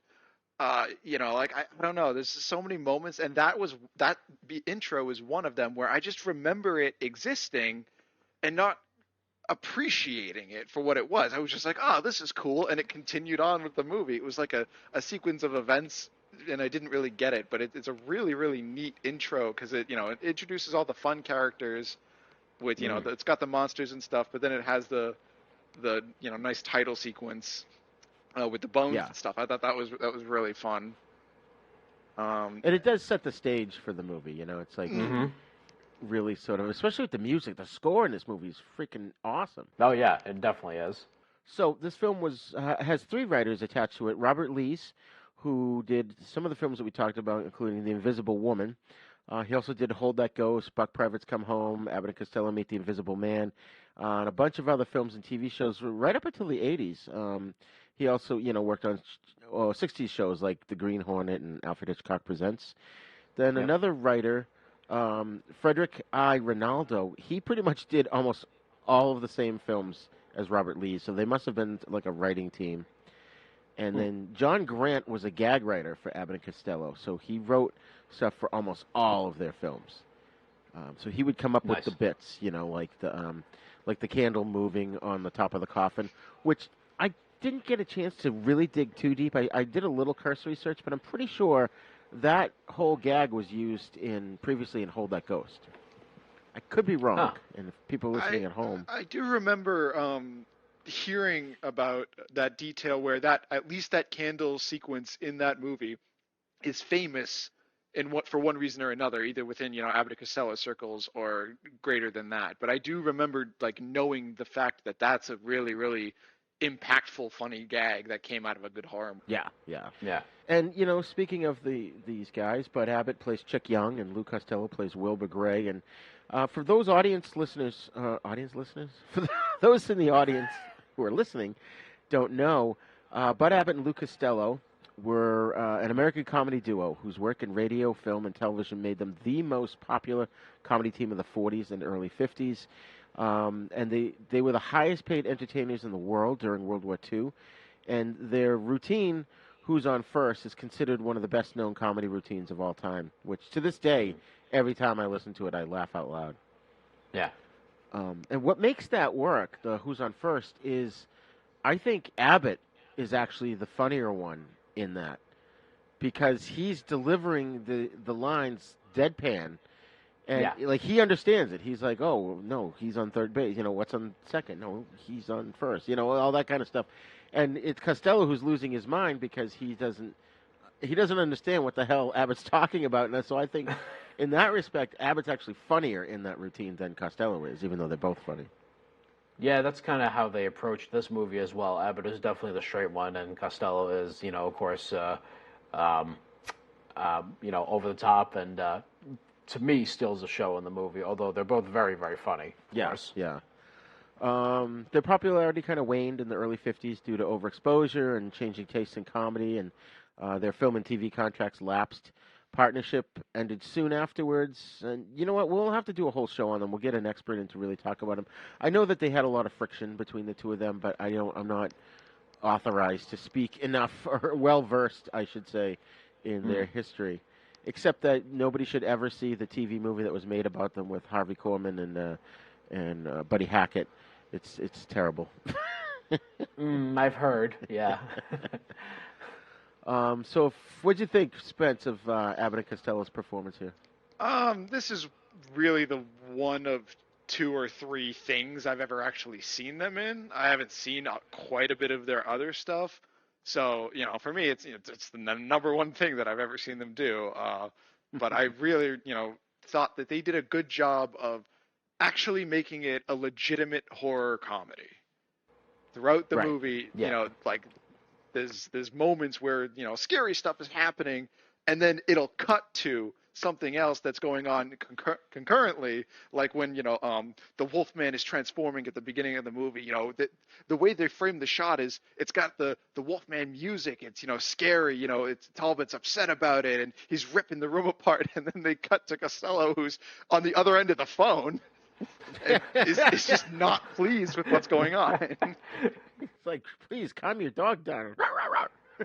Yeah. Chris, did you notice in that scene? I had mentioned to you before you watched it to pay close attention. I know you're going gonna to say. Yep. Yeah. I noticed it. I was like, what? I was like, oh, that's a brilliant lighting cue. Wasn't it? Basically for anyone who's listening, the window shades, they basically go upward on the wall, indicating that the moon is rising, and it's such a tiny detail that you may see, you may not, but in any case, it's brilliant. Yeah, and it's like Spence said, it's the music is perfect. It's timed with the music, so as you're watching literally the moon rising in the background, and then he just sort of, you see the look on his face, and he's holding the phone, and he looks over at the window, and he obviously sees the full moon. They don't have to show it to us for us to know what's about to happen. So, yeah, that was great. And I love the fact that the story, it's a serious story. And then you throw in Abbott and Costello, and I think that's kind of what makes it work is, you know, you've got these two guys sort of thrust into this situation, so they're kind of goofy and bumbling, but everything around them is deadly. I mean, they want to take Lou's brain and put it in Junior's body, you know? Right. Yeah. There's a good moment where they explain that very quickly. You know, when it cuts to the monster with Dracula and Sandra, she's like, "Oh, I found somebody who's so easily. He's just a trained dog. You know, the moment his brain will get into the monster." And I was like, geez. And my girlfriend Lauren did not get what she was talking about. And it wasn't until about 50 minutes into the movie where she's like asking me a couple of questions. I'm like, all right, well, they already have established this. So if you don't get it by now, I feel like I should explain it. Pause the movie for a quick second. I'm like, it wasn't something that they're probably going to explain later. They've already established it. And I'm like, you know what she wants to do, right? She's like, no. I'm like, well, she's working for Dracula to make the Frankenstein monster subservient to Dracula. So how do you do that? And she's like, oh, well, she wants to get a brain. I'm like, whose brain do you think she wants? And her face, she was horrified. She was like, Wilbur, no, and was actually very invested in the situation at hand. I'm like, now you're getting the situation. Nice. That's awesome. That's a perfect example of why this movie works. Because, and I think I have this in my notes later on, they introduce us to Wilbur and Chick before the monsters. So we are already invested in their lives and what they're doing. So when the monsters do show up, then it's like all of a sudden the stakes get higher. But it's too late. We're there. Yeah, and something else about the beginning of the movie is, Lawrence Talbot makes the call. He's not panicky. He makes his call. Yeah, he's a little panicky when he starts, but he makes his call and he's calm and he introduces himself immediately, not just to the characters, but to the audience. So we instantly know, all right, this is Lawrence Talbot. This is what we're working with. There's no lead up to who he is. We already know established this is going to be the Wolfman for the duration of the movie, and have a quick interaction between him and the main characters over the phone. Yeah. That's a good point. There's not a lot of scenes of wasted exposition in this movie. No, there's really not. And, and if it does happen, it usually happens during a comedy set piece, which I think is the right way to do it. And that's, you can attribute that to the writing, but also to the directing, the staging of the scenes, to reveal exposition during a comedy scene. That way the audience is not paying attention to it so directly, but it's kind of indirect. It's in the background. You hear the information, but you're watching a comedy set piece, and it's brilliant. Right. So speaking of Chaney Jr. as Lawrence Talbot, the Wolfman, I guess around this time he had been doing some stage work on Of Mice and Men, which was his first film that he had done, which is, by the way, if nobody's seen that, you've got to see Of Mice and Men. It's just great. He was also doing a play called Born Yesterday. He didn't, from what I understand, at least according to Wikipedia, he didn't have a lot of positive things to say about this movie, later proclaiming that he used to enjoy horror films when there was thought and sympathy involved. Then they became comedies. Abbott and Costello ruined the horror films. They made buffoons out of the monsters. That's a shame. Which I disagree with that. Yeah. I don't think that really holds up it properly. I see his point, but I think he has to be talking figuratively, because the monsters in this movie are very serious. There's no diminishing of their value or power. I mean, the whole sequence of of Abbott and Costello reading out the origin and story of Dracula and Frankenstein and where they come from is kind of a really big moment. And like they're establishing that these things are real threats if they're real. Right. Right. Right. Well, and again, too, I mean, to your point about the monsters being serious, the only people that have remotely any comedy in this is Abbott and Costello. Anything else outside of that, it's more incidental comedy, like Dracula with his quip about, about how saying to the monster he can't hurt you, whatever. It's done. But it's done in such a straight way that it doesn't. That none of the actors are trying to be funny because the material is already funny on its own. So that's where I disagree with Lon Chaney Jr.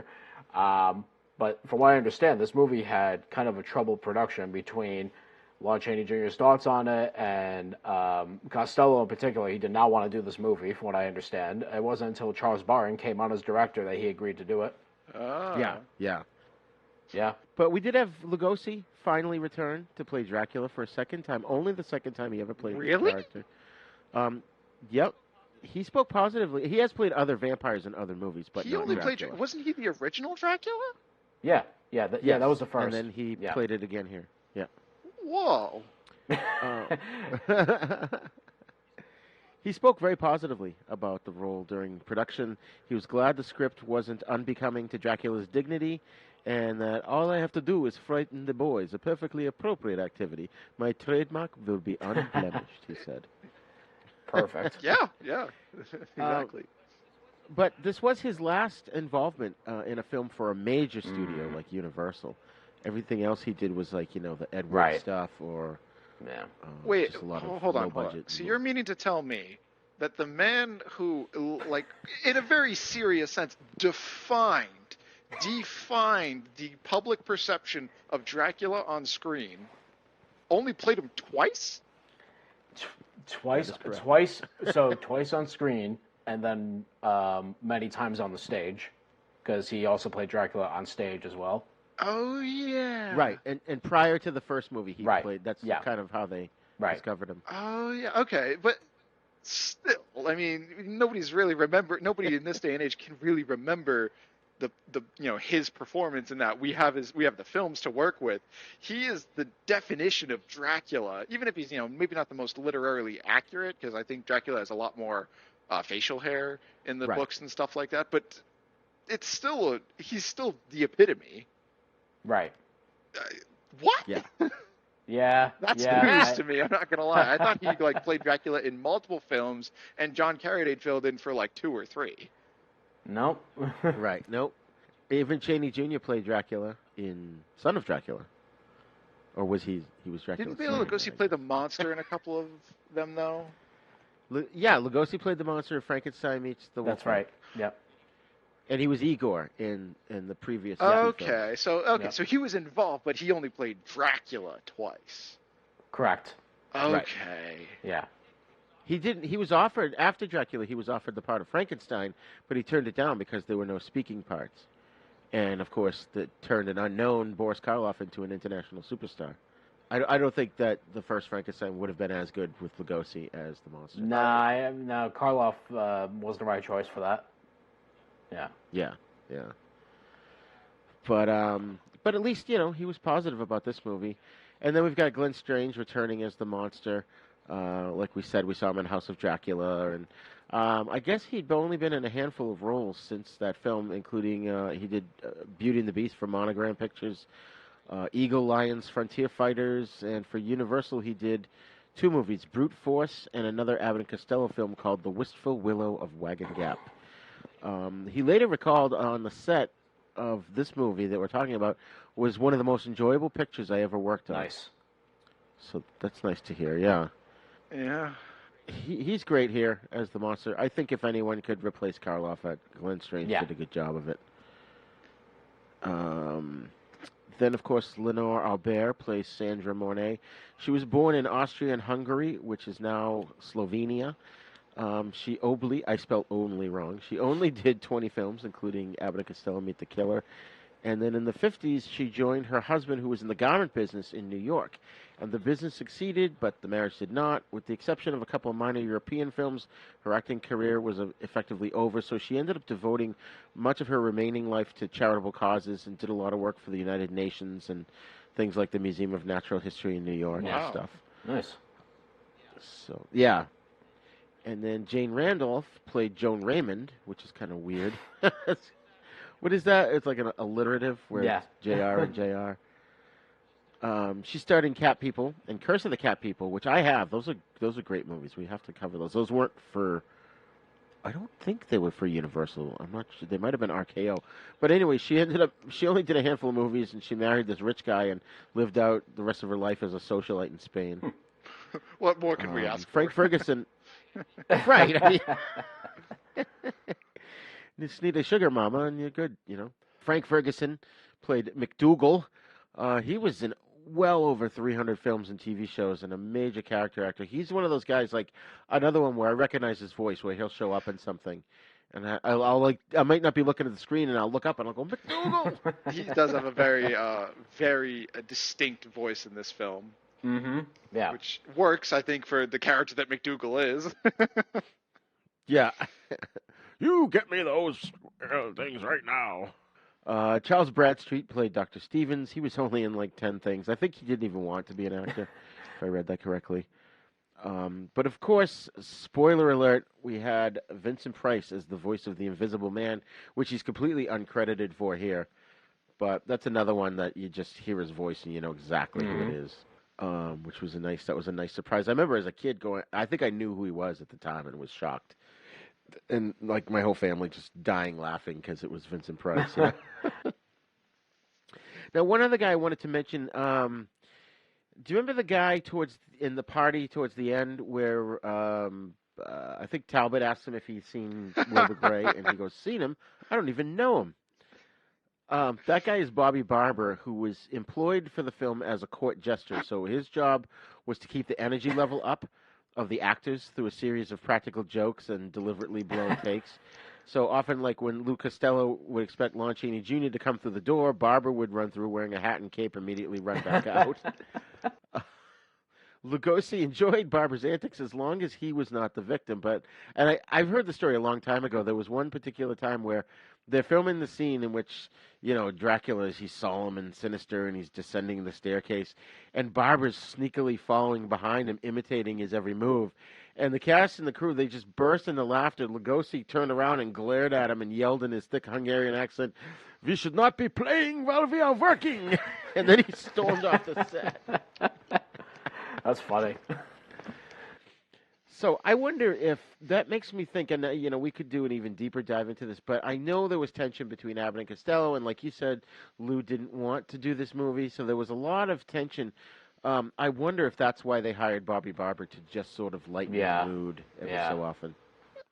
That sequence, I, to my friends and my girlfriend, make a lot of jokes where any sentence or word that ends in ER, like, "Oh, killer," I say, of course, "Killer, I barely know her." So that joke has gone on so long that some of my friends, I'll say something completely normal and they'll just go, "I barely know her," as to make fun of me. And so when that happened, the look on her face was pure malice. She was ready to strangle me right then and there. That's hilarious.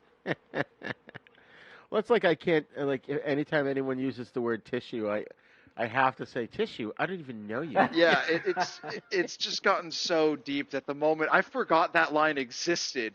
So when I saw that, I just had to look away. I had to look away for a quick second so I didn't get my eyes gouged out. Oh my God. So like you said, Chris, Costello did not like the script, but I did also read something that kind of conflicted with this, saying that they originally wanted to do it as Abbott and Costello wanted to do it as a Broadway show, but they were too busy with film and radio work, and since Hold That Ghost was a huge hit, they decided to do it as a movie. So I don't know if they were against teaming up with the monsters or just the particular script that was written. Because Isn't there one point where Costello basically screams and says, "My 5-year-old daughter could write a better script than this"? Yeah. I wonder if it really was just the original script or what we have at this point that he just was not a huge fan of. Yeah. It's just funny. And apparently Abbott and Costello they made it difficult for the director because they sometimes wouldn't show up, or they'd be on the set, but they'd be playing cards and they wouldn't actually be doing anything. They're just like, but it was huge. Yeah, it's like they're pretty much just like, it's work. It's like whatever. Right. I'm here, aren't I? What more can you ask for? Oh, I gotta get on stage and in front of the camera too. Jeez, I gotta do all the work. Well, this was a huge hit for Universal. Mm-hmm. It was one of the biggest films of the year. They did a lot of follow-up films where they met other horror film actors and monsters and stuff. Like they've met the Mummy, the Invisible Man. There's one called The Killer Boris Karloff, which kind of gives away the ending in the title. But I did read that House of Frankenstein was kind of a bomb at the box office, so that kind of led to a bunch of people being let go, and this movie kind of saved a couple of things for Universal. Yeah. Oh yeah, I've heard that too. Yeah.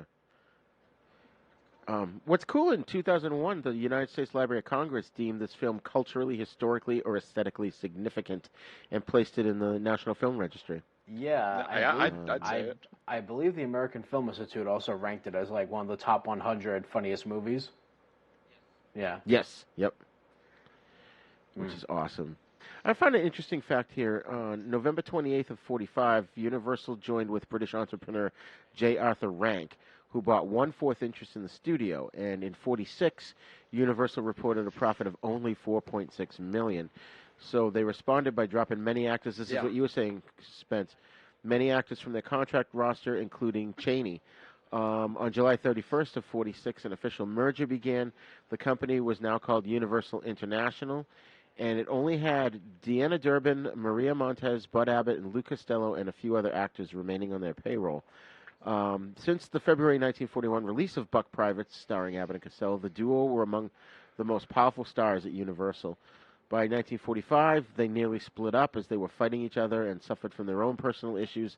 Abbott suffered from severe epilepsy. I forgot about that. And Costello had nearly died of rheumatic heart disease in 1943. Oh, good Lord. Wow. Yeah.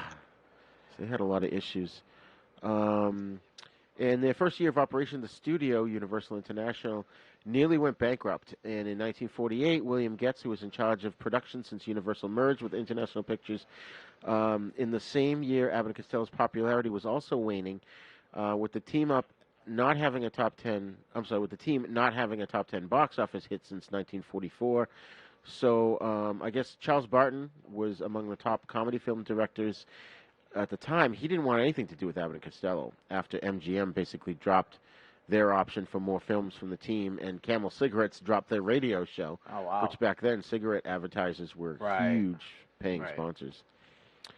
So Robert Arthur, who was a former writer and associate producer of MGM musicals, along with veteran Abbott and Costello writers Frederick Rinaldo and Robert Lees that we talked about earlier, he developed the script that involved the Frankenstein monster, Count Dracula, and the Wolfman. Now, this is really cool. The original script also included Charis, the Mummy, Dracula's son, Alucard, and the Invisible Man.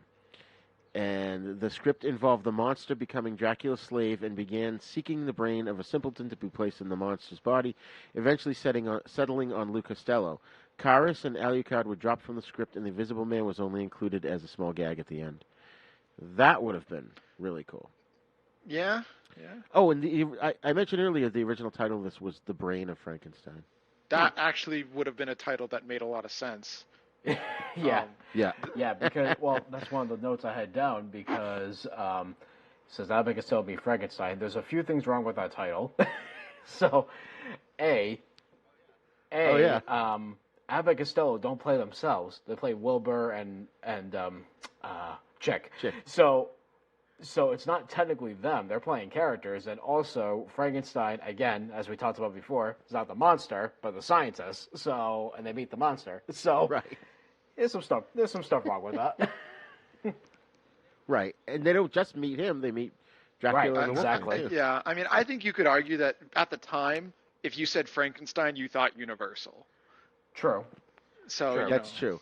And by putting their names on the top, it's like, a huge draw because they were the top comedy team. Yeah, at it's the like time. you wouldn't say, what was it? Key and Peele meet Friday the 13th. You'd say Key and Peele meet Jason.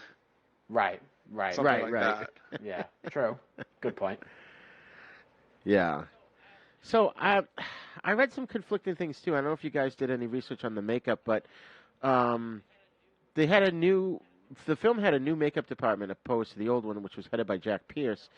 Now, I understand that I read that it was Jack Pierce who developed this more simpler rubber headpiece for Glenn Strange to wear. But I've also read that a couple people, Emile Lavigne, who did Chaney's makeup while Jack Kevin worked on Glenn Strange, and both Chaney and Strange required only 1 hour of makeup each in the chair in the morning before each set, which much of Strange's makeup now being this rubber mask I talked about, which saved them, over 100 hours of production time on the film. But when he would remove the headpiece at the end of the day, it would like a gallon of sweat would pour out. Did you hear anything about that? Was Jack Pierce definitely not involved in this movie? I didn't look into that, actually, but now I'm curious to know. Yeah, I'm not sure. I mean, it sounds like it's possible that Jack Pierce helped develop it, but he didn't implement it in the movie, per se. Yeah. It's possible that he was part of the creation process of that piece of costume to help with Frankenstein. Yeah, I mean, it might have been at the point where there was so much going on that he couldn't necessarily do it himself, and he'd already trained people how to do it, his methods. Like, he had developed that Wolfman makeup and used that in quite a few movies as well. So, but there was an accident on set where the scene where Glenn Strange was supposed to throw Lenore Albert through the window, there was an invisible wire that would be attached to her to help him lift her up. And when he threw her, she swung back into camera range, so he tried to catch her, but he ended up falling and breaking his foot in the process. So as his injury was being treated, Chaney took to applying the makeup and portrayed the monster throwing Albert through the window. Now, did you notice that was the other thing, Chris? Did you notice that was Chaney playing the monster? Yeah, I was looking at that scene over and over, and no, I did not, actually. Oh, interesting. That's pretty good then on their part that it seemed that seamless. I mean, I only know it because I've been told, and now I can see his face. Exactly. I didn't notice quick moment though. Like he only plays the monster for 10 seconds, and half of those seconds he's facing away from the audience.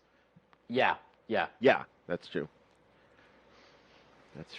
Frank Skinner did the score for this movie. He had also done Son of Frankenstein and The Wolfman, and I just love the score in this movie. Yes, something I have to say is this movie and House of Frankenstein did this really neat thing with The Wolfman, where every time he was doing things, it was his theme in the background from the original movie. Every time he was on screen, he's transforming, he's attacking somebody or something like that. It was the Wolfman theme, and then for the rest of the movie, they had their own maybe I'm sure they were using other franchises. I'm not sure if that was a necessarily intentional detail or if the music just lined up for both movies and those scenes, but that was a really cool moment for me because I'm like, wow, I remember this from the original Wolfman movie, which is probably one of my favorite Universal monster movies, if it's not this one. Yeah. This is just so good, and I love when they do stuff like that. A lot of other film composers have done that over the years. Like, of course, John Williams will have Luke Skywalker's theme play whenever Luke was doing something, or Princess Leia. What was another one that just popped in my head, and now it's gone. But yeah, I just love when movies do that. And this probably originated because at the time, this was one of the few movie studios making multiple sequels of their characters. I mean, maybe there were westerns or stuff that we haven't really watched or anything. Like, I know we talked about the one guy was in a series of Ellery Queen movies and stuff like that. But this is the most recognizable to me, whenever that theme, the Wolfman theme, would kick in. Because then when you hear it in another film, it's odd because you're like, wait a minute, that's the Wolfman theme. Yeah. Something I really like about the Universal movies in general, and this one, it stands out, is today we have Freddy versus Jason and Godzilla versus Kong. Back then it was Frankenstein meets the Wolfman. There's no guarantee that they're enemies. There's no guarantee on the plot. There's no guarantee that this is going to be a smackdown of the century in any capacity. It's just the two franchises merge for a quick second. Yeah. Which I really like. Right. I like that concept. Well, and it's funny because when we covered that in last episode, we kind of did mention how like the promotional material was both monsters like strangling each other. But when you actually boil it down, Frankenstein is the woman, and yes, she meets Talbot. She meets the Wolfman. So you could argue that that's where the title comes from. It's just they fake you out with all the promotional material. That, it's going to be the battle of the century, you know. What's cool is though Boris Karloff was involved in this film to a minor degree. Basically Universal paid him to pose outside of the Lowe's Criterion Theater in New York to promote the movie, and he agreed, stating, "As long as I don't have to see the movie."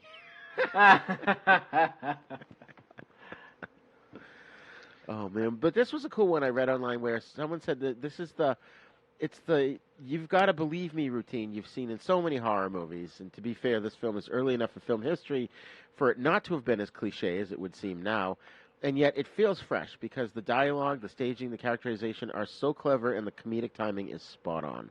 Oh yeah. Yeah, so I agree with that.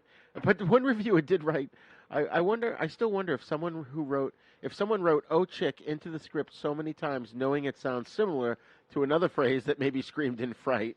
I never thought of that before. Oh shit! Oh shit! I never thought of that. That's true though.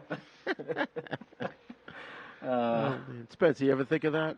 No, I actually never thought of that one when I was listening to the movie. I don't know. I like that it establishes their relationship very well. Where Chick's kind of a dick to him the entire movie, but he's also very grounding. He's like, no, Wilbur, you're probably imagining things. He doesn't like say, "Oh, you're crazy. You always do this." He's just like, "No, I think this is like, I don't think you're correct here."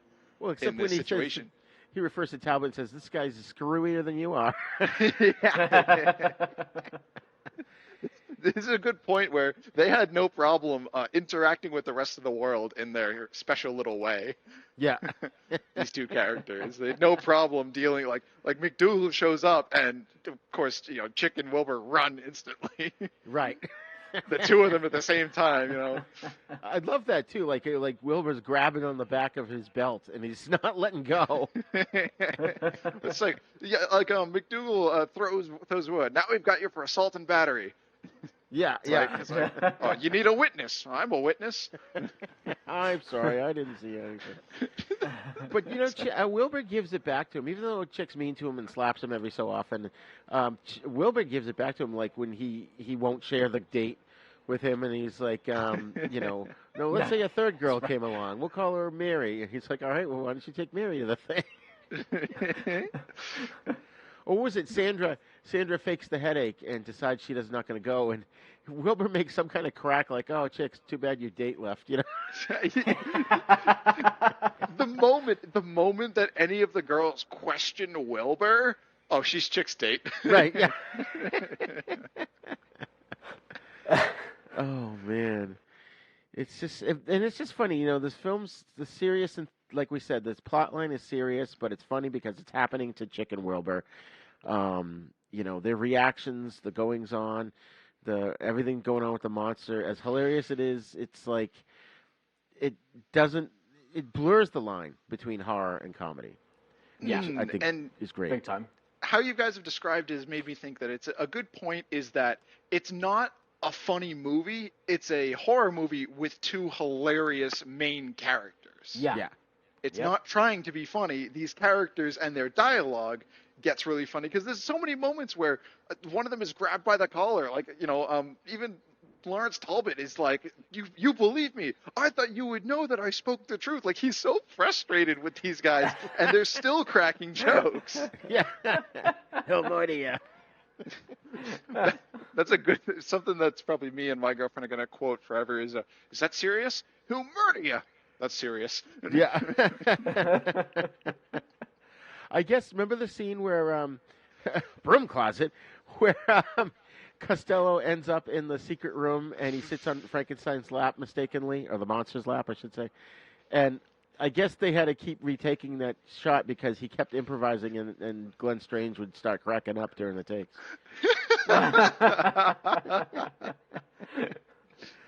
There's a one in-joke that none of us would get today, but I guess when Sandra's trying to seduce Wilbur, she goes, "He is so round, so firm," and Wilbur goes, "So fully packed." And I guess that's making fun of the slogan for Lucky Strike cigarettes, which was a line of advertising that was just everywhere back then. Huh. I was thinking about that. There's also like the joke at the beginning. It's like, I'm a union man. I only work 16 hours a day.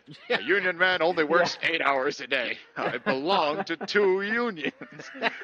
That joke would not go over as funny now as it did back then. Right. I mean, even in the 70s, it was still funny, but, beyond that, unions kind of aren't in the pop culture that much anymore.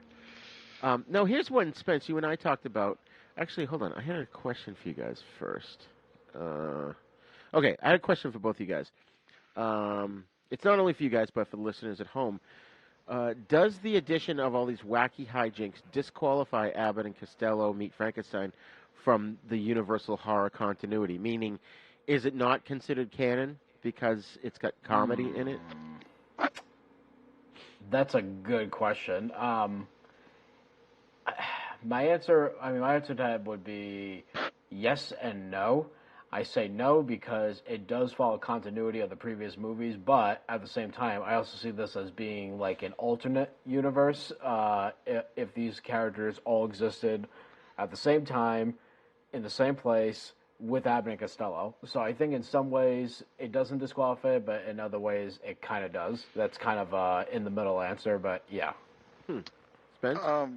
I would say it absolutely is not disqualified. It is definitely part of the whole set of movies. And something funny to think about is the setting of this movie. I don't know if this is the first time, but this is the first time that I can think of where it's not set in Europe. Yeah. It's set in America. It's kind of something to think about, is that these are, 2 Americans. There's even a point in House of Frankenstein is like, oh, that American girl, she'll talk your ear off. So there's a point where it's all European up until really this movie. So I think that kind of points out to part of the difference is that they're now in this, I would call it a new place. So I think that this is like, for me, the end of the run from, the first Frankenstein and Dracula up until Abbott and Costello Meet Frankenstein is the timeline we have here. Yeah. For me, I think it's a nice wrap up to the whole thing. It's entertaining, exciting, and hilarious all at the same time. I mean, heck, Chris, you and I didn't necessarily agree on The Invisible Woman, which I actually didn't like when I first watched it, but that was a comedy. That was a straight up comedy. That's true. Yeah, you're right. And it's still, part of the canon, I would imagine. But that's a debate. Yeah, I mean, in some respect, that movie was, it's canon by name, but I'm not necessarily sure, because none of the characters were the same as the previous movies from that one. That's true. That could also be an alternate reality thing. And it's funny, though, there is a huge debate still going on to this day about whether this movie is canon or not, and I don't think we want to get too wrapped up into that. But I think that's up to Universal, not up to the fans, unfortunately. Right, yeah. Now, one thing, Spence, when you and I first watched this a long time ago, first couple times watching it, they referred to the bags as grips. And I finally looked into it. I guess in the 1800s, when you traveled by train or you went on a long trip, which mainly would be trains, your personal bag that you carried with you was called a grip. I guess because you gripped it, by the handle. But then in the 30s and 40s, it became a slang term for a tool bag or a grip that a technician would use to carry their tools to work. So I just thought that was interesting. It's just one of those, things that we said in the culture that just little by little eventually went away, I guess. Yeah, there is a moment at the beginning where when Wilbur has to get the female customer's bag, go get the lady's grip, and then he kind of whistles back to her, "Lady, here's your bag," and continues on, and then they refer to it as grips a couple more times. Yeah. So I think it was an interchangeable term that wasn't unreasonable to figure out in the context. Yeah, if you look it up, you'll see it it'll be like suitcase, bag, grip, all these different words that mean the same thing, basically. Which is funny because that's where they start off, is that they're these baggage clerks, these bumbling baggage clerks. Chris, you had some thoughts about that opening scene, right? Yeah. So, like I said, I mean that lighting cue was just brilliant, and I like how Lou on the phone is like saying, is telling him to stop his dog or whatever. I mean, that stuff is great. I mean, so all that is great. But then the following scene, with the whole warehouse thing, the candle thing, that whole scene is a masterclass of comedy. Because, I mean, it follows the rule of three in comedy, which, something happens 3 times and whatever, and then the big reveal. And that whole sequence is just fantastic through and through. Right. And it's funny. And, I mean, even like the whole... And prior to the House of Horror scene where Costello's on top of the crate and it's moving like it's going to fall over. Yeah. And you're like, oh my God.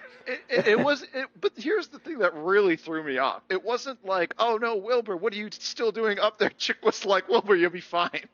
Yeah. The whole time he's like, you ready? Yeah, I'm ready. Standing on it. Yeah. I'm like, oh my God. Now, there's one thing I would have liked a little exposition on, and that was when Dracula makes reference to Sandra's curious operations that she did in Europe, and now she's on the lam from the police there. So I would love like a solo movie with her character, Yeah. I would put that in the category of, I think that's good world building. They did that in House of Frankenstein too, because Dr. Niemann's whole thing is like he put a human brain into a dog, and there's another reference later in the movie of the horrors of when somebody did that 15 years ago, and that's what put him in jail. So I think that's just like adds to the characters that we see, knowing that there's more to them. It's the Star Wars. No more adventures in the first movie. Yeah. Like that kind of deal where there's like these characters have histories more than just being used for the plot that we have. Right. Yeah. That's awesome. And it makes me wonder too, though, like when the two women are snooping on each other, and Joan, what's her name? Sandra finds the card. Oh, she's an insurance investigator. All right, so we're under scrutiny. Joan finds Frankenstein's journal. What must she have thought? Not to mention, it's not just like the journal of a famous scientist. It's a book titled "The Secrets of Life and Death" by Dr. Frankenstein. It's very specific. Yeah. Oh man, there's so many good lines in this. Like I saw what I saw when I saw it. Yeah. And one great one that I actually caught this time around. I'm sure I've noticed it in the past, but when Dr. Lejos, Dracula first meets Wilbur. They first officially meet in the castle. And he goes, "I've heard so much about you. I feel like we've already met." Which is a great touch because they did meet earlier when he hypnotized him in the House of Horrors. Yeah. Well, and there's one that comes much later into the movie, but there was one point I was looking down at my phone real quickly, and then I just heard this exchange. I started laughing my ass off. It was, I think Abbott says, "I'll bite." Costello goes, "You gotta stand in line first." Yeah. yeah. You bring a lot of bandages with you. Yeah, that's like a second joke though, because they already had the whole thing with him and Sandra, who is now a vampire and stuff. Yeah. So it's like, "I'll bite." "Oh no, I will." And then she gets interrupted. So that's just kind of a sequel to the joke. Right. Yeah, I didn't catch that till later, but yeah, I just started laughing because I looked up from my phone. I kind of rewinded. I was like, wait a minute, did I hear that right? Oh man! Did you notice the blooper too, where Dracula's hypnotizing Sandra and we see his reflection in the mirror? Yeah. I was like, oh man! And they were framing it in such a way that you couldn't tell if his reflection was in there or not, and then the camera angle slightly changed. Yeah. Well, and speaking of camera angles too, there's a point where the Wolfman, when Larry Talbot is in the bathroom, he's transforming into the Wolfman, and Lou comes down the hall, and the left side of frame there's the Wolfman, right side of frame there's Lou coming down the hall. I just love that shot. That was nicely framed. Yeah. And photographed. Oh yeah. A lot of the shots in this were really good. One thing about that scene too, I guess I had watched this movie probably recently, like in the last 5 or 6 months, and I put a question out there about how I don't understand how they could lock Talbot into his room. Don't the keys Right. get you in and out? Like, how would you do that? But I Yeah. guess back then they did have those kind of rooms where you could lock them from the outside, and if the person inside didn't have a key, they couldn't get out. Yeah. Not to mention, when has the Wolfman ever used a doorknob? Right. Right. So I think regardless of whether you can lock it from the inside or out, he's not going to have a real good chance to open the door, period. That's a good point. Even if it is a lock from the inside, it's now been locked, so he's not going to get out. I know. I'm surprised he wasn't able to just smash through the door, but I guess there'd be no movie if he did. Yeah, and there's any number of reasons you could do that. I think it's really funny when they come into Talbot's room the next morning, and he's face down on the bed, and the room is trash, and they think he had a party. They think he, they think he went on a full bender, and he's like, last night I became a wolf. You and 20 million other guys. Yeah. Oh, it's such an interesting take on somebody who experiences the Wolfman. It's like, oh, you're crazy, or oh, I totally believe you. This is like, yeah, I get it. Right, it's right. Not getting it. Right, exactly. Well, there's one line that Talbot has when he meets Dracula, and he goes, "We meet again, Count Dracula." But when did they ever meet before? Was it Son of Dracula? No, House of Dracula, maybe? It must have been House of Dracula, right? Chris? Was it House of Dracula? Now I I'm can't wondering, remember. maybe it was, because... Realistically speaking, has to be. Dracula didn't meet any of the other monsters in House of Frankenstein. That's true. Well, I remember Carradine coming in and asking the scientists for help. He wanted something like a blood transfusion or something. And then Talbot goes to him for help for his werewolfism. So I just don't recall if the two crossed paths at all. Yeah. I know they definitely did in House of Dracula, like towards the end of the movie, but I think they did. I'm pretty sure. It's been a while, but... Yeah, I mean, and even if it was in wolf form, it's kind of in the lore that he is experiencing most of the night of being the Wolfman. So, for all intents and purposes, he feels like he's met Count Dracula, and Dracula's, who are you? I fought a dog. What are you talking about? Oh, man. There's another line, too, Spence, that you used as a kid. I would go, "Do you understand women?" And you go, "I don't even try. I'm going to get me a drink." I have a quick story on that one. Is my friend asked me for advice on talking to girls. Mind you, we're in our 20s, and he's like, what do you do? And I go, get this, I'm just normal and I'm very direct with them. He dead ass says to me, "Nah, that can't be it." So that's how that was the vibe that I got. Is I don't even try. I'm gonna get me a drink. Right. That's funny. You should just learn how to hypnotize women. There you go. Oh yeah, that'll really do it. Which is interesting because Sandra, when she first becomes a vampire, she basically fails her hypnotized role on Wilbur, even though she's got the little bats in her eyeballs. Yeah. I mean, it's. I don't know. I always thought that was what planted the seed for Dracula to be able to call Wilbur back. Yeah.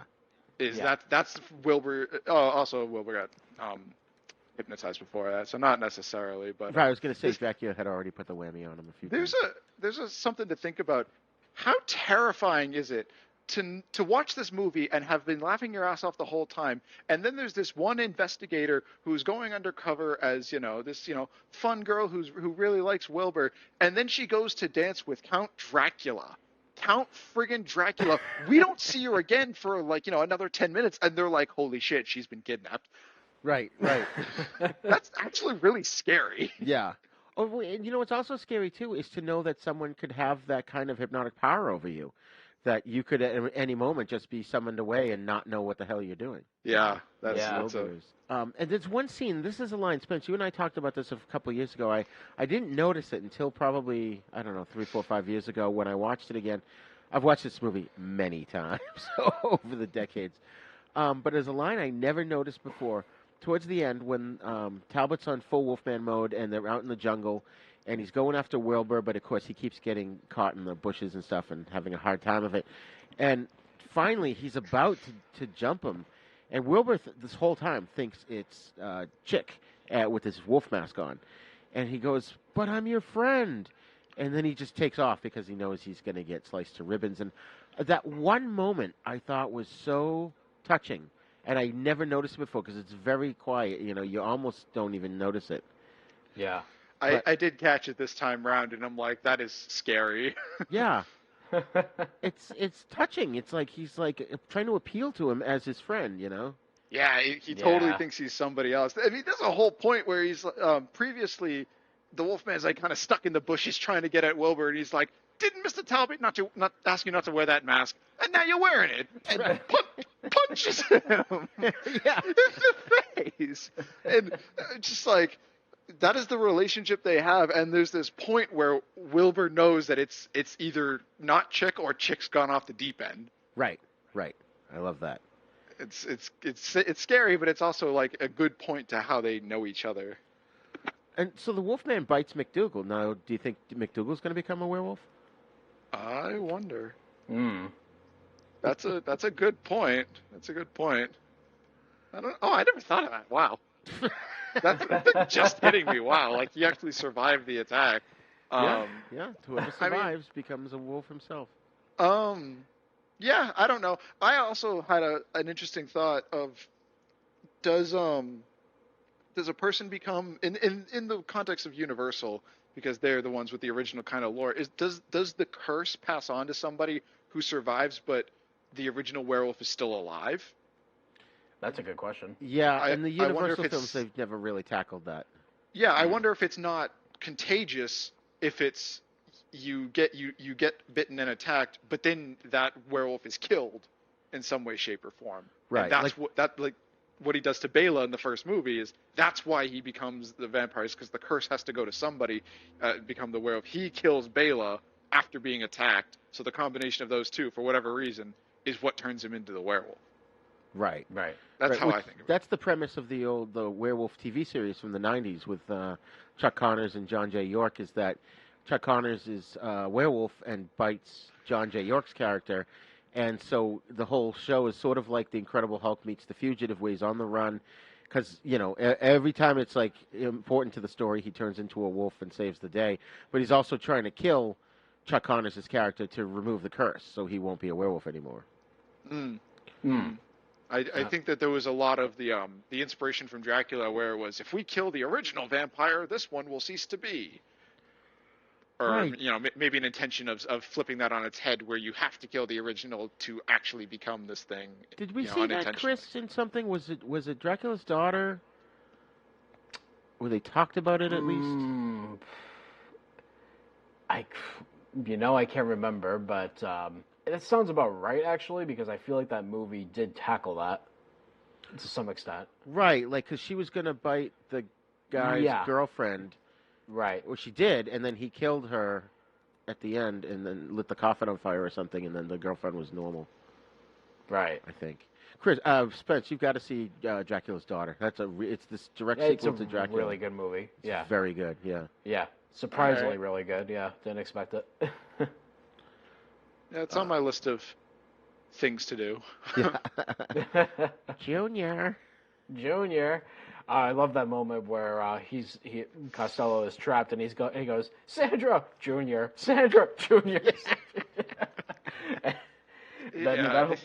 That whole finale is great. The whole chase, and there's a moment where he pulls the tablecloth. He looks at the table like, surprise, everything stayed. Yeah, and then he looks at the audience. He breaks the fourth wall. He looks at the camera. That was like the second time in the movie he did it. Yeah. He looks at the camera, and then he does this little gesture of look at this. Well, I thought of somebody too as I watched that. I couldn't help but think of, this has to be where Harold Ramis and Dan Aykroyd got the inspiration for Ghostbusters. I knew you were going to say that. Yeah, well, not just the movie, but also that one moment where Bill Murray pulls the tablecloth. He's like, "Oh, the flowers are still standing." I thought of Ghostbusters immediately. I'm like, that had to have come from this. Yeah. Oh, yeah. I wonder if that was truly scripted. At the very least, for him to look at the camera. Right. Yeah.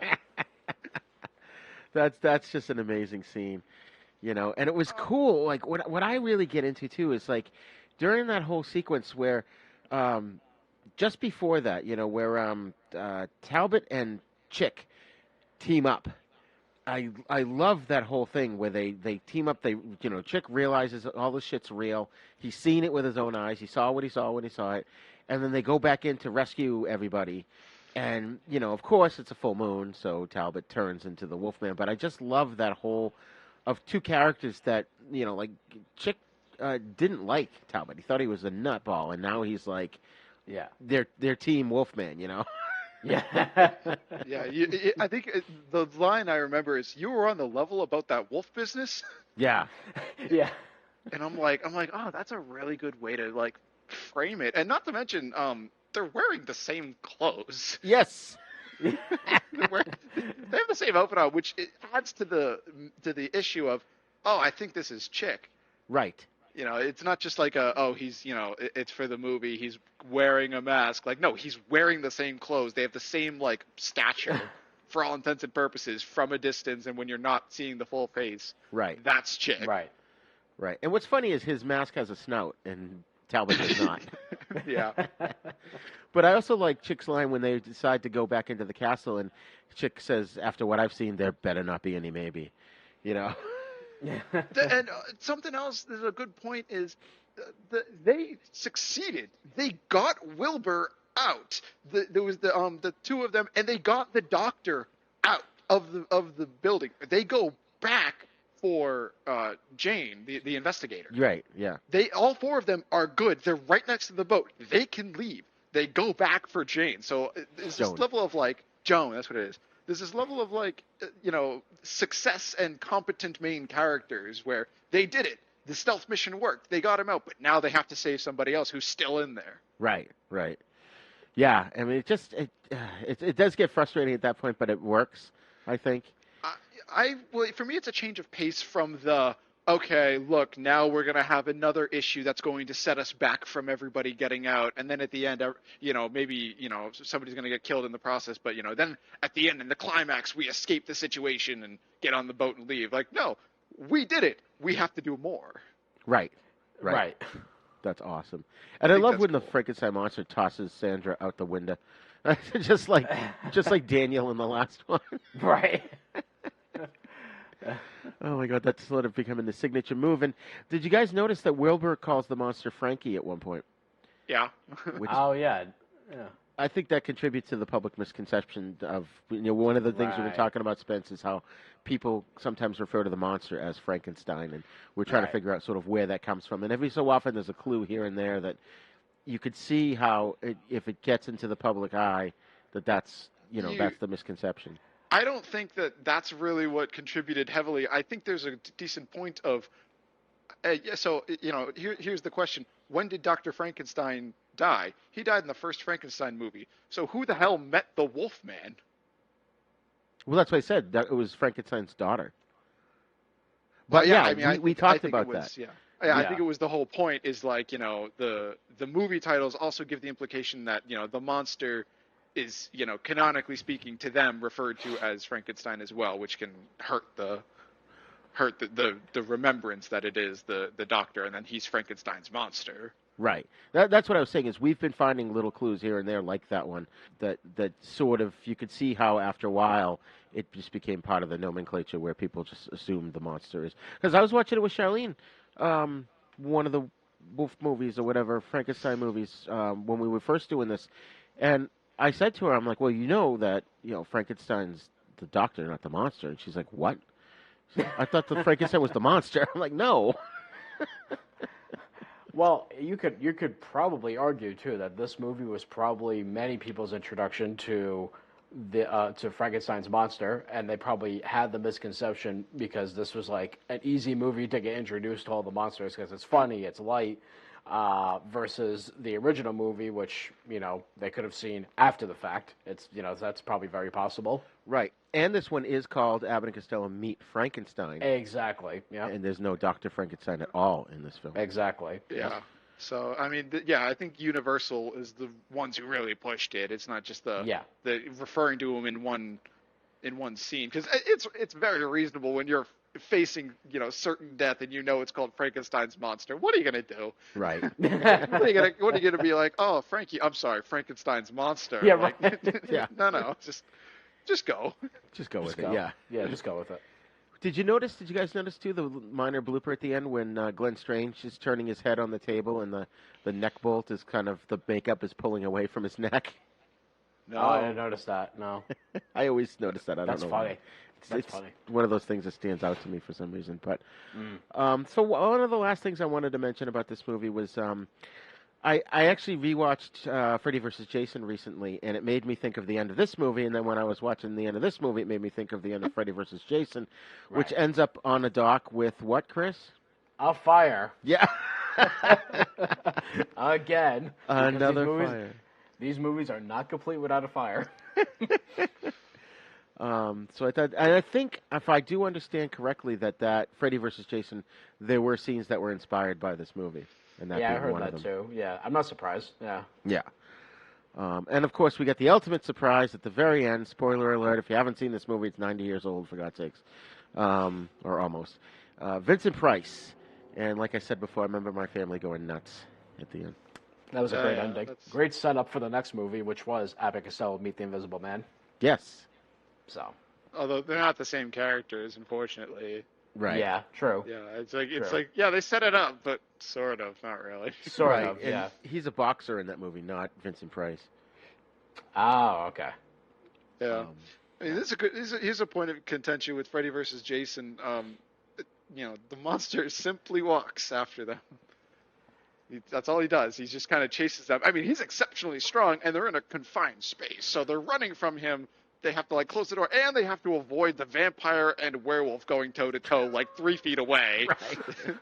Which I would like to point out. I want to know, because Bela Lugosi seemed to have a good opinion based on what you guys just said. I want to know what he thought of. Okay, I'm going to play Dracula. There's going to be this good fight scene. Yeah, it's a horror comedy, but I can work with it. All right, so you need to have some sort of way to fight the Wolfman. You're going to throw 2 plants at him. 2 potted plants going towards it, and you're going to miss both of them. That's a great point. All right? Good. Yeah. That's what's going to happen. Oh my God, that's so funny. So, and one thing I did want to mention too was that the monster simply walks after them, like you said, Spence, like Jason, where he just walks and they run. Yeah. It works though in this context, right? They're not stupid. They don't trip. They don't fall. They put Right. they barricade a door. It turns out the door opens the other way. Right. It's all right, that's reasonable. That can happen. We've all made that mistake. Right. And it's a funny. That's a good point where they opened the door that way too. Right. It doesn't open both ways. They opened the door and towards them, closed it, barricaded the door, and then somehow forgot that he's just going to open it. Oh my God. Something to mention is the clever option of he thinks I'm Dracula. Yes. It's a good response, Dumbass. I think there's a point to make where this is the beginning of horror, really, in the genre, right? They've had at this point close to 20 years of it, and this is a horror comedy, but it has a serious plot, and the characters are not incompetent; they're just silly. Right. They make good choices when they're actually faced with a threat. They go to barricade a door. Okay, that doesn't work. They go to barricade another door. Okay, he bashes through this one. Right. They're running from him.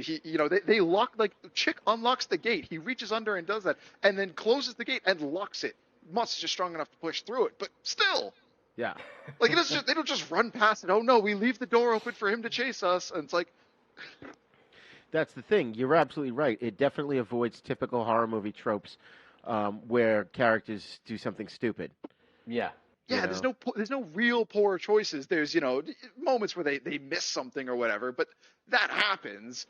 There's no I hate that trope. I hate that so much. Unless you establish a character as making poor choices and is destined to get killed. These characters not always done that. They're the main guys.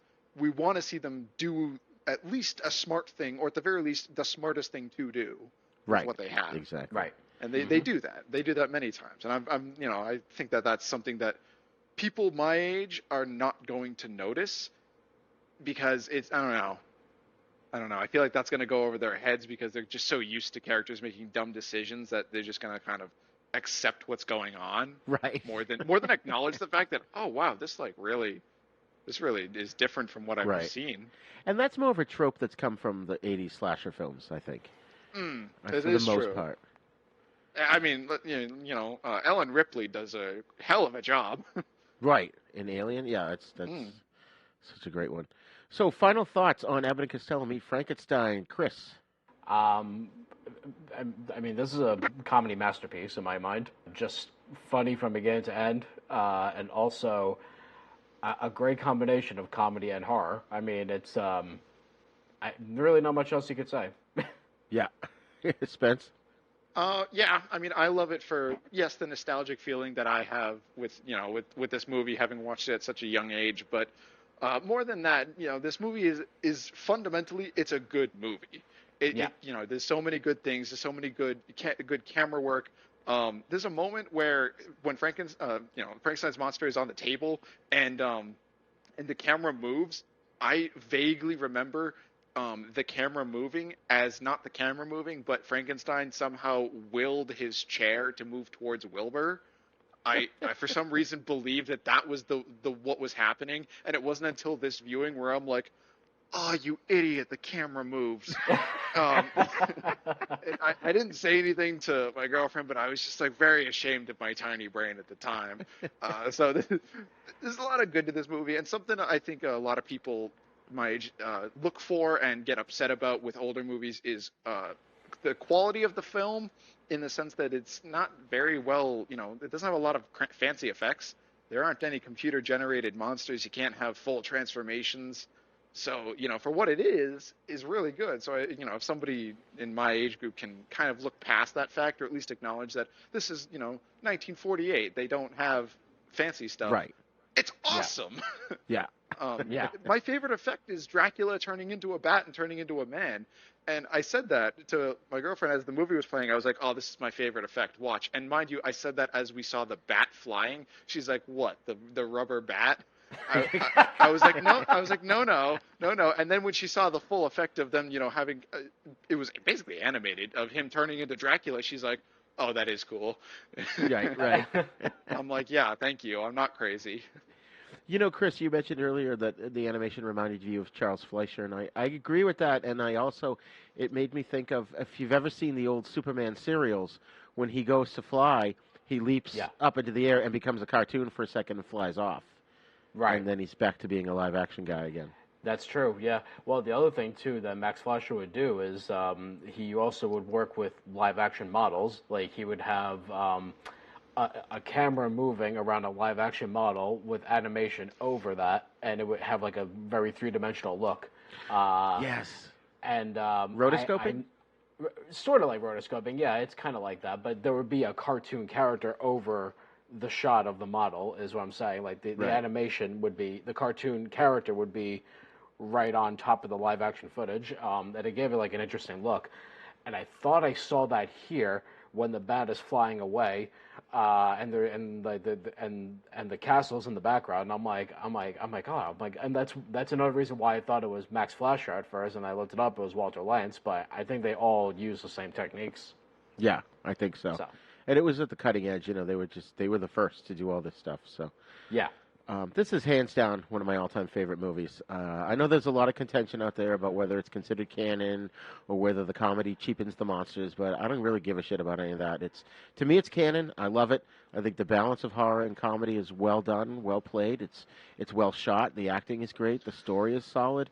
Would I have liked to have maybe seen more monster battles? Yeah, probably. But, this payoff made up for the last two films in which we didn't get much of a monster mashup. So, Yeah, there's also, Frankenstein Meets the Wolfman has a very satisfying fight scene, so we didn't need to see those two go toe-to-toe again. Yeah, I would have liked to see a rematch, but that fight scene is so short in Frankenstein Meets the Wolfman, it's like, I wanted more. Yeah, because that scene was only it wasn't even 10% of the movie. Right. I classify that as, I think it's satisfying to watch because you're waiting for it. You're waiting for the two of them to finally go toe-to-toe. I mean, right. People give the 2014 Godzilla movie shit, but, say what you want. It's satisfying when you see all the stuff at the end, so I think it's in that category. Yeah, I would agree with that. Yep. Yeah.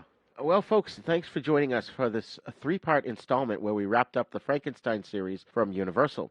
The next time we return to this ongoing series about getting people into horror movies, we're going to move into the 1950s as we tackle The Creature from the Black Lagoon trilogy. And as promised, here's the list of notable Universal horror films from the 30s and 40s. It's a real long list, so I'm only just going to read the films that we've covered so far, and I'll post the full list in the show notes. So we've got Dracula from 31, Frankenstein, same year, The Mummy, 1932, The Invisible Man, 33, Bride of Frankenstein, 35, Dracula's Daughter, 1936, Son of Frankenstein, 1939, The Invisible Man Returns in 1940. As well, in that same year, we had The Invisible Woman and The Mummy's Hand. Then we got The Wolfman in 1941, The Ghost of Frankenstein in 42, Invisible Agent in 42, and also The Mummy's Tomb in that year. In 43, we've got Frankenstein meets the Wolfman, as well as Son of Dracula. Then House of Frankenstein in 44. The Invisible Man's Revenge, same year. Also that year saw The Mummy's Ghost and The Mummy's Curse. And in 1945, we have The House of Dracula. And then 1948, the film we just talked about, Abbott and Costello Meet Frankenstein. So go back and watch those films and then listen to our discussion on those, and check out some of the other ones on that list too, which we may have special episodes here and there to talk about them. But thank you for joining us. Please keep sharing these movies with your loved ones.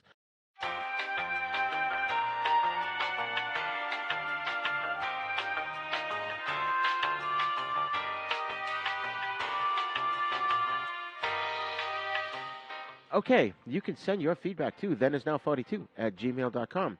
You can also join in the conversation at our Facebook Then Is Now Podcast group. Then Is Now Podcast is a proud member of the Dorkening Podcast Network, so please be sure to check out the other great shows there at thedorkening.com. And you can find me on my website at storiesinmotion.com.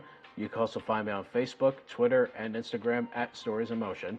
You can also visit our website, havenpodcast.com, where you'll find our sister show, The East Meets the West, in which we discuss Shaw Brothers films and spaghetti western movies. And while you're there, check out the Patreon and TeePublic links to get some exclusive stuff. That's right, folks. And Then Is Now is on YouTube, so please visit youtube.com/user/UncleDeath1 to get the latest videos as well as other fun videos. Please subscribe to our YouTube page and hit that little bell there so you get all the notifications. And share our video versions of our podcast with your friends and get them to subscribe as well. And don't forget to go wherever you download your podcast from and leave us a great review so more listeners can find us. You can find us on all the podcasting apps, especially the big three, iTunes, Spotify, and Stitcher. Class dismissed.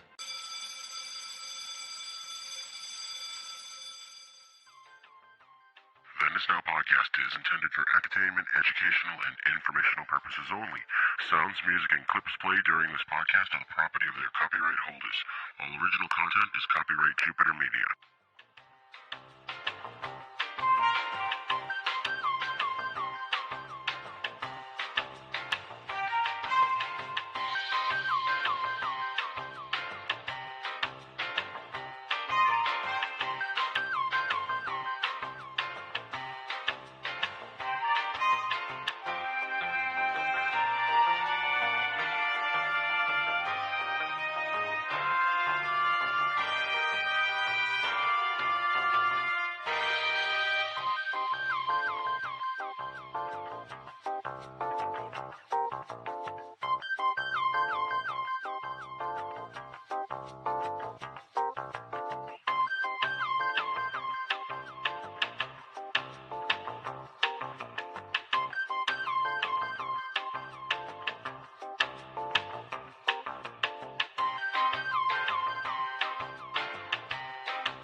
For more shows like the one you just heard, check out the Dorkening Podcast Network at thedorkening.com.